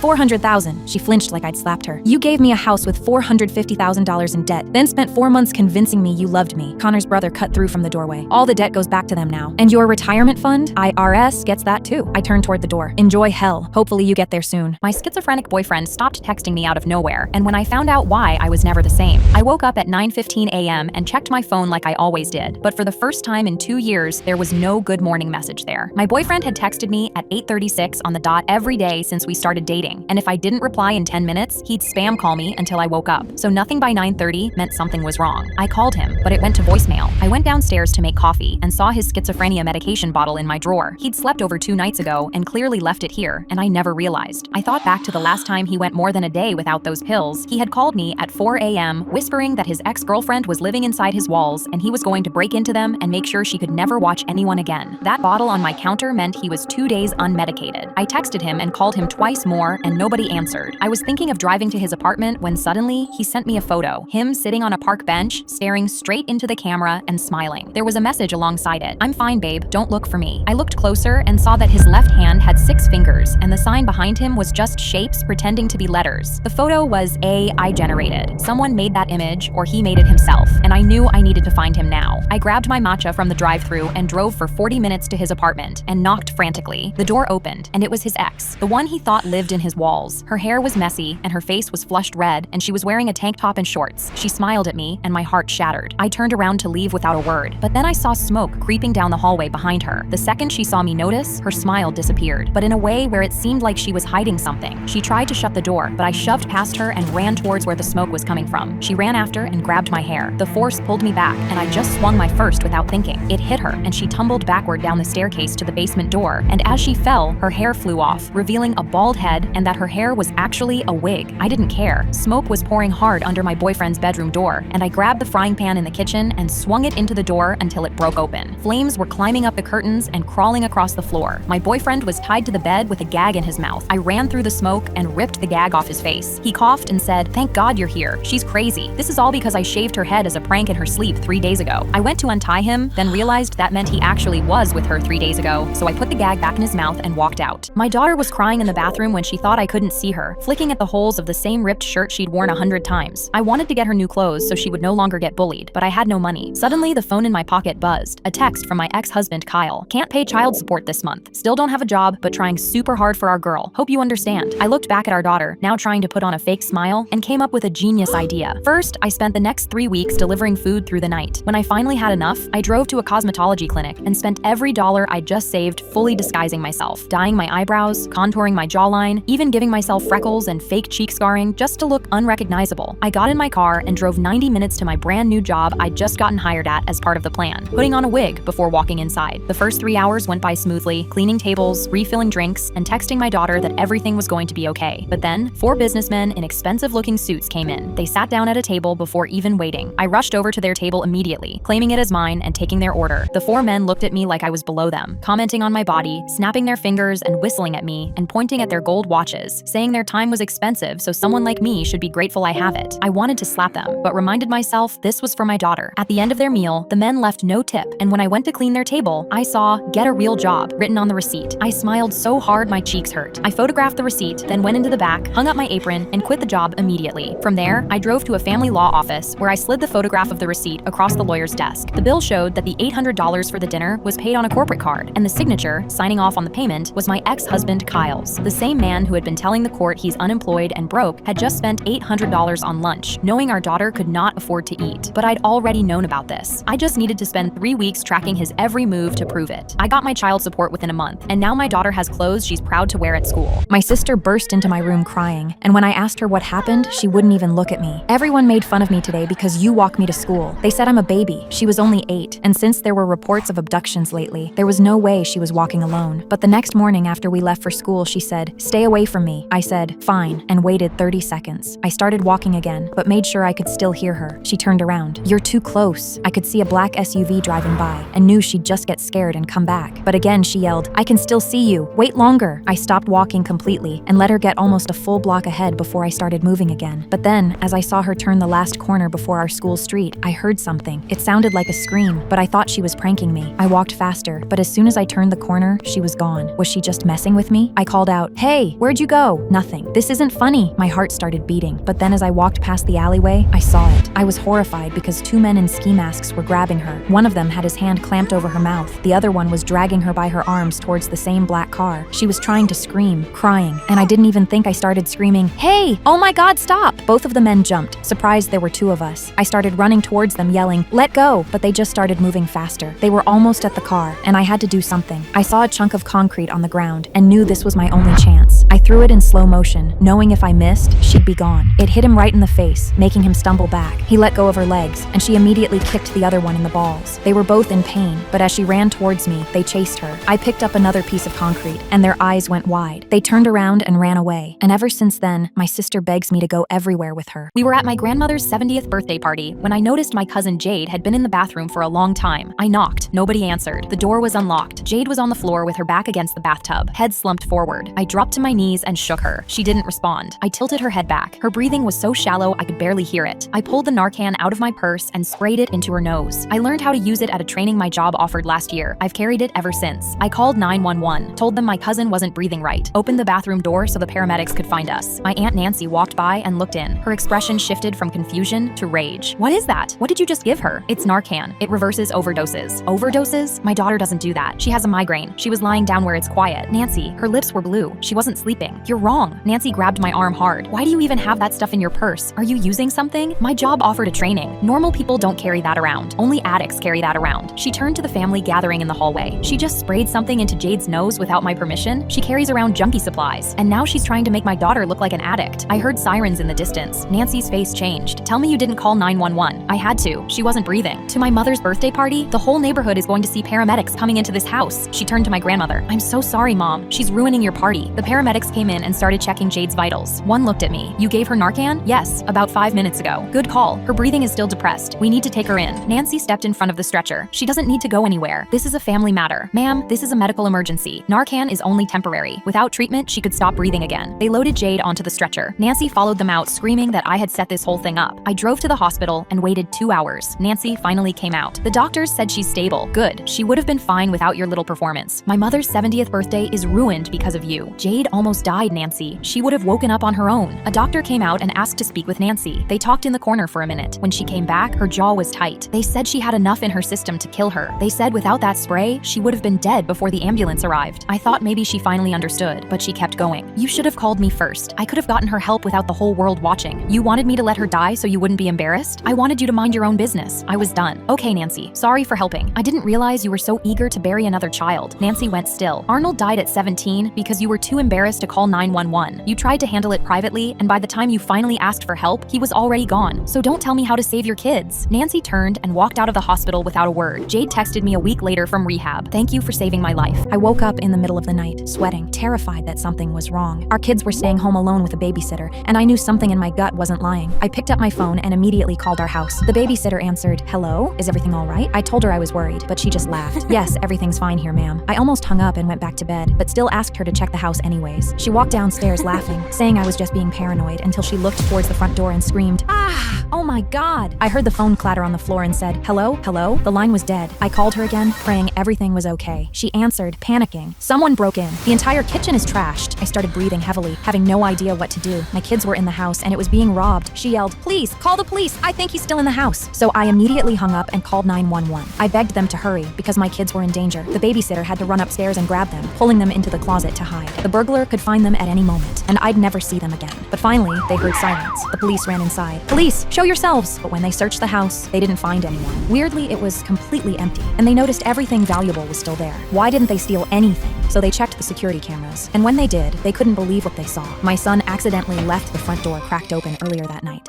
And after they went to bed, a grizzly bear pushed its way through and started rummaging through our kitchen. It started eating all the food until the phone rang and scared it off. I woke up in my bed, but when I tried to move, my arm was stuck. That's when I noticed the handcuff. I always knew there was something wrong with my mom, but when I visited her that weekend, I noticed she was being extra nice. She kept bringing me food, making me drinks, and I thought she was just really happy. Then, as I drank the orange juice, I started getting really sleepy. Then, everything went black, and I woke up stuck. I was confused. Dad was supposed to pick me up and take me home, but when my mom walked in, she wouldn't unlock it. "Your dad's dangerous, sweetheart. I'm keeping you safe from him." Then someone knocked on the door. She put tape over my mouth and went to answer it. It was my dad. I laid there, unable to scream as I heard my psycho mom telling my dad I didn't want to live with him anymore. "She's just too shy to tell you herself. She doesn't love you anymore and wants to stay with me." I was trying so hard to scream, but he didn't hear me. And when he believed what she said, I instantly started crying. I couldn't stop, but as the tears ran down my face, I got an idea. I cried into the handcuff, getting my tears on it, and started pulling. It was just enough to slip out. I cut my wrists on them, but the second I was free, I climbed out the window. I ran to the nearest gas station, and when I saw the police outside, I begged them to help me. "Please help me. My mom's trying to kidnap me." They just looked confused. I showed them the handcuff marks on my wrist, begging them to believe me, but then I heard a car pull up. My mom jumped out yelling, "Sorry about her. She's mentally challenged." But one of them looked suspicious. "How did she get those marks on her wrist?" "Oh, those are self-harm marks. "Don't worry, she's in therapy right now." But he stopped her. Then he pulled out his handcuffs and held them up. As soon as he did, he pulled out his gun. "Ma'am, get on the ground, now!" They knew she was lying and arrested her because he saw the mark on my wrist perfectly matched his handcuffs. I pulled into a gas station on my way home from work, but just before I got back into my car, someone grabbed me. I screamed, but two men came up and held me at gunpoint. He yelled at me to get in and start driving, and I almost peed myself in fear. They made me drive for hours, and I had to ignore phone calls from my whole family. I couldn't stop crying, but when we saw a motel, they told me to pull over. I was praying for any sort of miracle, but they brought me inside and made sure I didn't do anything suspicious while we talked to the staff. I tried so hard to communicate to the girl at the front that I wasn't safe, but as I stared into her eyes trying to tell her something was wrong, I couldn't do anything. They brought me to the room and immediately restrained me to the bed. I was in so much fear, but knew I couldn't scream. I told them to just leave me alone, but just as one of them grabbed my clothes, my phone started ringing. He instantly panicked, yelling at me, saying I was trying to call someone, but I told him it was just my alarm for my medication. Medication? What medication? Then it hit me. My STD medication. It's for my STD. As soon as he said that, he instantly backed up. He left me alone, but as I laid there, I had no idea how I was about to escape. I saw someone slowly creep up to our door, thinking it was someone else coming to take me. But just then, the police burst through yelling at them. The girl from the motel called them because she saw in my eyes something was wrong. It took my husband 3 years to take me on our honeymoon, and when I found out why, I wanted him dead. My husband burst into our bedroom one Saturday morning holding 2 plane tickets. He kissed my forehead and said, "Pack your bags. We're leaving tomorrow." I was confused. We'd been together for 3 years, but still never had our honeymoon. I'd been begging him, but he'd always shut me down. Our daughter was on oxygen and needed 24/7 monitoring. Her medical bills alone were drowning us. I asked him what made him change his mind all of a sudden. He grabbed a newspaper off our bedside and showed me an article. His childhood friend had recently been released from jail. The photo showed a man with long gray hair and a mustache. Seeing that made me realize how short life is, and I don't want to waste another day. I thought it was an odd thing to suddenly spark all of this, but before I could ask anything, he said he'd already handled everything. His mother stepped into the room. She told me my husband had been secretly coaching her on how to watch our daughter for weeks. My husband then pulled out my tablet and showed me my work emails. The next 3 weeks, I was scheduled for paid leave. He'd even called my work on my behalf. I asked him how he could possibly afford all of this when we could barely cover our daughter's medical bills last month. He smiled and said he'd been putting money away in a secret account for years. I was so overjoyed I stopped asking questions. I just kissed him and went to pack. The next 3 weeks were the best of my life. He slow danced with me on a 5-star rooftop hotel in Barcelona and whispered that I deserved all of this. We skydived and saw elephants in Africa. I asked him once over dinner how much all of this was costing us, but he squeezed my hand and said, "Don't worry about it." But still, no matter what we did, I couldn't stop worrying about our daughter. I FaceTimed her every night. I'd see her on her oxygen at her grandma's house, holding her stuffed lemur Julian. Her heart rate monitor showed she was fine, and she'd say, "Don't worry about me, mommy. Enjoy the trip. I love you." Throughout the trip, my husband kept stepping away for calls. He'd say it was work stuff, then come back like nothing happened. Then the last 2 days of the holiday, he suddenly started insisting I FaceTime our daughter from his phone instead of mine. He claimed my signal was bad, even though we had the same eSIM. Still, the FaceTime stayed the same, and I'd see my daughter and her grandma having a blast. We flew home together after 3 weeks. He carried my bags inside, kissed me at the door, and said he was going to pick up our daughter from his mom's. 2 hours passed, and he still wasn't home. I called him 4 times, but he never answered. I called his mother. She replied, "What do you mean has he picked her up? His friend picked her up 2 days ago." He called me himself and said his friend was taking her back to your house and house sitting until you got home. He said he knew how to care for her. I haven't seen her in the last 2 days. I hung up. Where was my daughter? And who had I been FaceTiming for the last 2 days? Given my husband still wasn't answering, I logged into his Google account to try track his location. But instead, the first thing I saw was his search history. AI video generators, AI live chat tools, AI face swap for FaceTime calls. I realized I hadn't been talking to my real daughter. I called his mother back. What did the friend who picked her up look like? She replied that he had long gray hair and a mustache. I thought about the newspaper and everything suddenly clicked. My husband had trafficked and sold our daughter. I watched a kid have the worst Christmas of his life and I couldn't stop laughing. It started when my boyfriend and I were arguing and he said I was too much to deal with during the holidays. I didn't have the energy to fight, just packed a bag and walked out into the December cold with nowhere to go. I sat in my car watching my breath fog the windshield, calculating how long I could run the heater before I ran out of gas. Then my phone buzzed. My friend Gigi asking if I wanted to spend Christmas with her and her son. I almost declined out of shame, but becoming a holiday statistic felt worse than admitting I had nowhere else to be. When I walked through Gigi's front door, I stopped dead. Her living room looked like Santa's warehouse had exploded. Gift bags everywhere, boxes stacked 3 high, ribbons cascading off the coffee table. I counted at least 50 presents before I lost track. "Girl, did you rob 'em all?" Gigi just smiled and handed me hot cocoa. Everyone deserves an amazing Christmas, regardless of what they've done. Gigi is the kind of woman who brings soup to sick neighbors and cries during dog adoption commercials. Heart of gold. But her 18-year-old son, Jerome, was a different story. Arrested twice this year. First for harassing a woman at a gas station, then for stealing electronics from Best Buy. The second arrest included fighting the cop who caught him. Yet there sat 50+ presents, all for him. I kept my mouth mouth shut because Gigi had just saved me from freezing in a parking lot. But watching Jerome over those next 3 days made my skin crawl. He grunted at his mother instead of speaking, left dishes everywhere like the floor was a dishwasher. On the second night, Gigi asked him to help move some presents so I could sit down. He didn't even look up from his phone. Why? You're the one who bought all this stuff. That's your problem. Then he looked directly at me. And who even invited her? We don't have room for strays. Gigi said nothing, just smiled and kept arranging boxes. I wanted to leave, but I had nowhere else to go. Other family members stopped by throughout the week, pulling Gigi aside with concerned whispers about enabling and consequences. One aunt said, "You're creating a monster." Gigi just nodded politely and repeated her line about everyone deserving Christmas magic. By Christmas Eve, the gift pile had grown even bigger. Christmas morning arrived. I found Gigi already in the kitchen, calm as a Buddhist monk, sipping coffee. "Merry Christmas, Merry Christmas." Jerome came thundering down the stairs, didn't say good morning, didn't say Merry Christmas, just went straight for the presents and started ripping into the first bag. He pulled out tissue paper, then stopped, empty. He grabbed another bag, empty, then another, and another. I watched this grown boy tear through gift after gift, finding absolutely nothing inside. The entire time, Gigi sipped her coffee like she was watching the Weather Channel. His face cycled through confusion, then denial, then rage so pure I thought he might burst into flames. Jerome punched a hole in the drywall and screamed, "Mom, what the hell is this?" Gigi set her mug down slowly. "You got what you deserved, baby. It's not my fault you're on the naughty list." Jerome kept tearing through the pile like a desperate animal. Out of 50+ boxes, most were completely empty. 2 had actual lumps of coal inside. Only 1 gift was real, a video game he'd been begging for all year. Coal and a controller for the boy who called me a stray in his mother's house. I understood everything now. Every calm smile when her family tried to warn her. I couldn't help it. I started laughing. Jerome was surrounded by 50 torn boxes and nothing but coal. I was helping my daughter's friend get ready to go home when she bit down on my hand. I was shocked, and she whispered, "Please don't let me go home." I froze. What? Why? Her eyes were already filled with tears, and she got on her knees and started begging me. "Please, miss. I'll do anything to stay here. I'll do chores, dishes. I'll even sleep on the floor." I knelt down. "Gabriella, why don't you want to go home?" She shook her head like she was scared to tell me. That's when headlights swept across the kitchen window. Gabriella immediately bolted upstairs before I could stop her. The doorbell rang, and when I opened it, Gabriella's mom was standing on the porch smiling. I was studying her face while we talked, looking for any sign of why Gabriella didn't want to go home with her, but she looked completely normal. Suddenly, my daughter came running down the stairs. "Mommy, we lost Gabriella!" My daughter suddenly yelled. "She ran away! She's gone!" The mom shoved past me into my house without another word. "Where is she? Where is my daughter?" The mom was already running upstairs. I followed behind her, trying to talk to her, but she ignored me. She flung open the bathroom door, empty. Then mine and my husband's room, empty. Finally, she reached my daughter's room. She flung it open. Nobody was there, but then we all saw it. The window was open, and the back gate leading into the woods was swinging below. My blood ran cold. The mother turned to me, her face twisted. "Where is Gabriella?" She stepped towards me. I insisted. "I don't know. I swear I don't know." I was backing up. She lost it, screaming, crying. She pulled out her phone and dialed 911, and they were already on the way. The sun was setting, and she was going to be alone in the woods in the pitch black. The mother was still on the floor, bawling her eyes out, not looking at either of us, too focused on her lost daughter. When the police arrived, we gathered search teams, and everyone spread into the trees to look for Gabriella. Flashlights everywhere. "Gabriella!" Nothing. "Gabriella!" An hour passed, then 2. Then suddenly a voice crackled on the radio. We found her. We all ran to the location and found Gabriella curled up under a fallen tree. She was shaking, sniffling, crying, but alive. Her mom ran toward her with open arms, but Gabriella shoved her away before her mom could reach her. "I don't want to go home with you." Everyone froze. The mom laughed nervously. "Baby, you're confused. You're in shock. Of course you want to go home." "I'm not confused." Gabriella interrupted her. Then she looked at the officers. "I don't want to go with my mom." An officer walked over and crouched down, wrapping a blanket around Gabriella. "Why not, sweetheart?" The mom turned to the officer. "She's just scared. She doesn't know." "Because my mom is going to sell me." Gabriella's voice cut through everything. Silence. "What do you mean, sell you?" She continued. "There's a man coming on Saturday. He paid for me. I heard her on the phone. My mom said he could take me and do whatever he wanted." The mom lunged at her. "She's lying. Don't believe her." Officers grabbed her before she could reach Gabriella. At the station, they went through her phone and found the messages, confirming the payments. The buyer. But I took her in as a foster child, and now my daughter has a foster sister. While waitressing, a woman asked me, "Are the shoes you're wearing comfortable to run in?" Her husband had just gotten up to use the bathroom a minute earlier. I chuckled awkwardly and asked what she meant. She pointed down at my sneakers with a trembling hand without smiling. "They look good for running in, even sprinting." I asked her why she was asking that, but she ignored my question and asked what size they were. I told her size 7. She clasped her hands together like she'd won the lottery. Then she leaned close. Her eyes darted around to the bathroom. She told me she needed to run, right now, but she couldn't run in her heels. I looked down at her feet and noticed the $10,000 diamond-encrusted Louis Vuitton. I told her to just take them off and run, but she told me to look outside at how snowy it was, at the ice coating the entire parking lot. She said if she ran barefoot, she'd slip. If she ran in heels, she'd slip. Either way, he'd catch her. I paused. "Who would catch you?" She looked at the bathroom and said her husband. He'd apparently told her in the car that he was going to unalive her tonight. She saw he'd packed knives, gasoline, and lighter fluid. I glanced toward the bathroom hallway and told her to call the police. The woman laughed sarcastically. She said he is police, spent 15 years on the force. His friends would arrest her before they'd help her. She squeezed my wrist and begged me for my shoes, saying this was her only chance of staying alive. I asked her how long we had, and she said maybe 3 minutes. We went to the bathroom instantly and swapped shoes in silence. I still had no idea whether she was telling the truth, but I couldn't let myself not help, because what's the worst that could happen? I told her to go through the kitchen back door. Walk, don't run. He can see the parking lot from his seat. She grabbed my hands with tears in her eyes and said I just saved her life. She disappeared around the corner. I walked back to the floor wobbling in her expensive heels. 1 minute passed, then 2, then 5, and 10. Their table was still empty and the husband was still in the bathroom. I started to panic. Then the front door suddenly exploded open. 4 cops rushed in with hands on holsters. The whole restaurant went silent. One of them pointed at me. They rushed over, told me to put my hands where they could see them, and cuffed me in front of every customer and co-worker I had, walking me out, still in the heels. I was scared, confused, and convinced I was dreaming all at once. They drove me to the station in silence and wouldn't answer a single question I asked them. And then, when they walked me through the front entrance, I saw them, the woman from the restaurant and her husband, both in handcuffs, being led through the station just like me. I started wondering what was going on. Had he caught up to her? They put me in a room and handcuffed me to a metal table. It very quickly became clear I wasn't here for a witness statement, but being accused of something. A detective walked in and slid a photo of the $10,000 heels the woman gave me across the table. He asked why I was wearing these. I told him everything immediately. About the woman at the restaurant, the story about her husband, the swap in the bathroom. He stared at me and told me the story she gave was different. I was confused and told him to check the restaurant cameras. He left the room. 2 hours later, he came back and took my cuffs off without explanation, telling me I was free to go. Then he sat down and explained what actually happened. Turns out, 4 hours ago, there was a robbery at the nearby luxury mall, a $500,000 heist. On the way out, the criminals spotted a patrol car. They panicked and ducked into my restaurant to blend in. The criminals were the woman and her husband. They needed a fall guy. So they found me and made up the entire story so I'd willingly take the evidence. The cops would find me wearing stolen heels and she'd disappear in my sneakers. I was walking through a metal detector at the airport when it started beeping. The TSA agent waved me to the side with that bored expression they all have, and I stepped out thinking this would be fast. My husband Hugo was already on the other side of security, waiting for me so we could make it to our flight to Beijing. "Can we get a female assistant to pat this lady down?" the agent called out, and a blonde woman in blue gloves approached me. But when her hands passed over my sides, she paused, then again at my shoulders. "Are you traveling willingly today?" she asked quietly, her hands lingering on my arms. "What? Yes, of course." I laughed nervously. "Is something wrong?" She didn't answer, just kept looking at me with this intense expression. "Is everything okay with your husband?" My phone lit up on the security conveyor belt with a text of my husband asking where I was. The agent slid it into her pocket. "This is a safe space where your husband won't find out anything you say," she said. "You can talk to us," she said, already leading me toward an interrogation room. Inside, another woman was waiting with a clipboard. Behind me, the door clicked shut, and I heard the lock shut. She looked at me like I was made of glass. "Ma'am, I need to ask you some questions. Are you being forced to go somewhere you don't want to go?" Through the small window in the door, I saw 2 police officers approaching. My chest tightened. One of them entered while the other stayed outside. The security guard that entered was huge, and he studied me like he was looking for something specific. "Ma'am, I need to ask about any injuries you might have. Any bruises we should know about?" "What? No!" My voice cracked. Then movement outside caught my eye. Through that tiny window, I saw my husband Hugo being surrounded by 3 officers. They shoved him against the wall, forcing his hands behind his back. They were arresting him. I jumped up, but the female agent gently pressed my shoulders down. I kept arguing, "He didn't do anything." "Ma'am, please stay calm," the officer said. "We need to make sure you're safe first." "Please," I begged, tears starting. "There's been a mistake. Nobody's hurting anybody. We're just trying to go on vacation to Beijing." The supervisor whispered something to the officer. He nodded and pulled out a metal detecting wand. "Let's try this again," he said, running it over me. The wand moved slowly down my arms, my torso, my hips, nothing. Then it reached my pocket. Beep. I reached in, confused, and my fingers hit a metal spoon from the hotel breakfast buffet this morning. The room went silent, dead silent. I held up the spoon like an idiot. Everyone started laughing. I asked, "This spoon is from breakfast. Why am I detained for this?" She rubbed her face and started laughing even harder. "We thought you were a domestic violence victim secretly asking for help, but too scared to say it with your husband nearby." "Oops." I gave her the finger and walked to my flight. My car started beeping because I was out of gas, so I pulled into the station completely alone. I could only see the worker, and when he came out to pump the gas,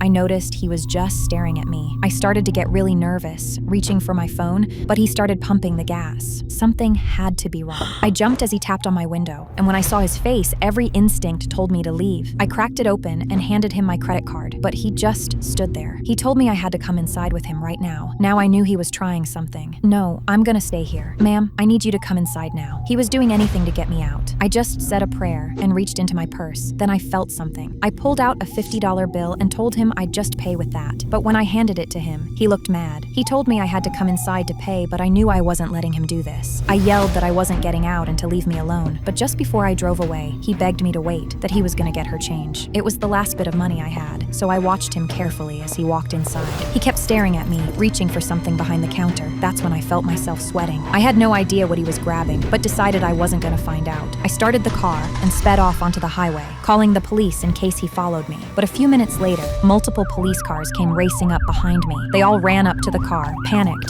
and screamed to get out. It turns out, the guy from the gas station had called them too because when he went to pump the gas for me, he saw something in the back. The police all ran towards my car with their guns drawn, and I heard yelling. They pulled out a homeless guy from the back and found multiple knives. He was back there the whole time and he was trying to warn me. I was singing Bad Romance into a spatula when my fiancé skipped it to play Grenade. I put Gaga back on and took off running through the kitchen with my phone while he chased me yelling, "You can't beat Bruno. Babe, I would die for you." I shot back, "Well, I want your love and I want your revenge." But he caught me from behind and put Grenade back on. I rolled my eyes. One day, they're gonna make a song together and you're finally going to love Lady Gaga. A week later, we were driving home from a wedding venue and he kept talking about our first dance as a married couple. I said we still had to pick a song and he went, "Babe, if you suggest Lady Gaga, I'm slow dancing by myself." I put Bad Romance on full blast and danced in my seat. "I guess you're slow dancing by yourself then." He looked over at me smiling. "Is this what it's gonna be like for the rest of our lives?" I smiled back. "Yeah, so you better get used to it." Then he looked over my shoulder and his eyes went wide. "What's wrong?" I asked. Suddenly he grabbed the steering wheel and swung the car around so hard my head hit the window. That's when I saw headlights speeding toward his side of the car. I looked at him with tears in my eyes, realizing he'd swung the car so his side would take the hit instead of mine. He smiled before the car slammed into us and everything went black. 2 weeks later, I was standing at his funeral. For days, I slept on the couch because our bed still smelled like him, and I'd stare at his toothbrush, knowing he would never use it again. And then, Bruno Mars and Lady Gaga released Die with a Smile. It took me weeks to press play, but one morning, I sat in bed and finally hit it. Halfway in, I was sobbing because I knew he would have loved this song. How did you become a millionaire? As soon as I walked into my first babysitting job, I instantly noticed something was wrong. My hearing aids were ringing from all the baby monitors, and this woman had cameras in every room. She told me I couldn't do anything but watch her. But after she left, I pulled out my phone and I immediately heard the front door burst open. She ran back in screaming, "Get off your phone! Watch her!" She was seconds from slapping me, but she told me one more slip up and I was fired. And that's when I noticed the cameras pointed straight at me. She was watching me the entire time and I could literally feel my legs shaking. I had to sit there, staring at the baby for hours until she finally came home again. She ran in, immediately checking on him. I was ready to leave, but when I leaned over to say bye to the baby, she saw my ears. She could see my hearing aids now, and the second she did, I heard her gasp. And just as I turned around, I saw her. She lunged at me, grabbing the side of my head. "You were wearing headphones?" And I felt a pop. I remember feeling the worst pain I've ever felt in my ear. And when I looked back up at her, she was holding my hearing aid. They connect directly to my eardrum, so she completely ripped that out too. The pain was so intense, I passed out. But when I woke up to my mom in the hospital, she was furious. But even though I'm partially deaf, I'll never have to work again. I was at the movies with my best friend when she said, "Wait here. Wait, where are you?" Before she said where she was going, she was gone. I stood waiting there by myself, but when I looked up, I saw a very large 40-year-old man coming towards me, and without thinking, I just stayed put. There was nobody around, and I prayed he'd just walk past me. Maybe he was walking to the exit door right behind me. Then I saw his feet, and seconds later, he instantly grabbed my arm. I was about to scream, but he put his hand on my mouth. He said his daughter was lost, and I had to help him find her, but I shook my head no. Every time I tried to pull away, he strengthened his grip. He was able to back me into a corner and said, "You're helping me find my daughter." Then, he signaled for me to walk out the emergency exit, and I noticed him reaching for his pocket. I was crying, completely panicking, and thought my life was about to end. I saw the gun through his pocket. I knew this is how girls get sold. But just as he was about to press onto the door, we heard another one open. The movie next to us ended, and everyone came walking out right past us. He told me to be quiet, and as I thought I'd be saved, everyone walked past us. I was about to get kidnapped, but nobody even looked. He smirked and put his hand on my shoulder, about to push me. Then, I saw someone looking. A guy in his early 20s noticed me, and we made eye contact. He mouthed the word, "Help." He must have saw it in my eyes. I nodded as discreetly as I could, and a second later, I felt him put his arm around my shoulder. His friends were all standing around him as he said, "Hey babe, thanks for waiting. Who's this guy?" The man immediately stared at him, clearly nervous, but the guy didn't know what he was holding. I tried to warn him, but his friends started moving closer, and as the man reached into his pocket, I yelled, "No!" He pulled the gun out and pointed it at them. They instantly started backing up. "Whoa, please don't hurt us." He was about to pull the trigger. I knew I had to act fast. Just before he could, I kicked him in the balls as hard as I could. He fell, dropping the gun, and when all the guys closed in on him, he panicked and ran out the exit. I was so shocked, and the guy asked me if I was okay, just as I heard my best friend say, "Oh my God, you have a boyfriend now?" I just hugged him and got the hell out of there.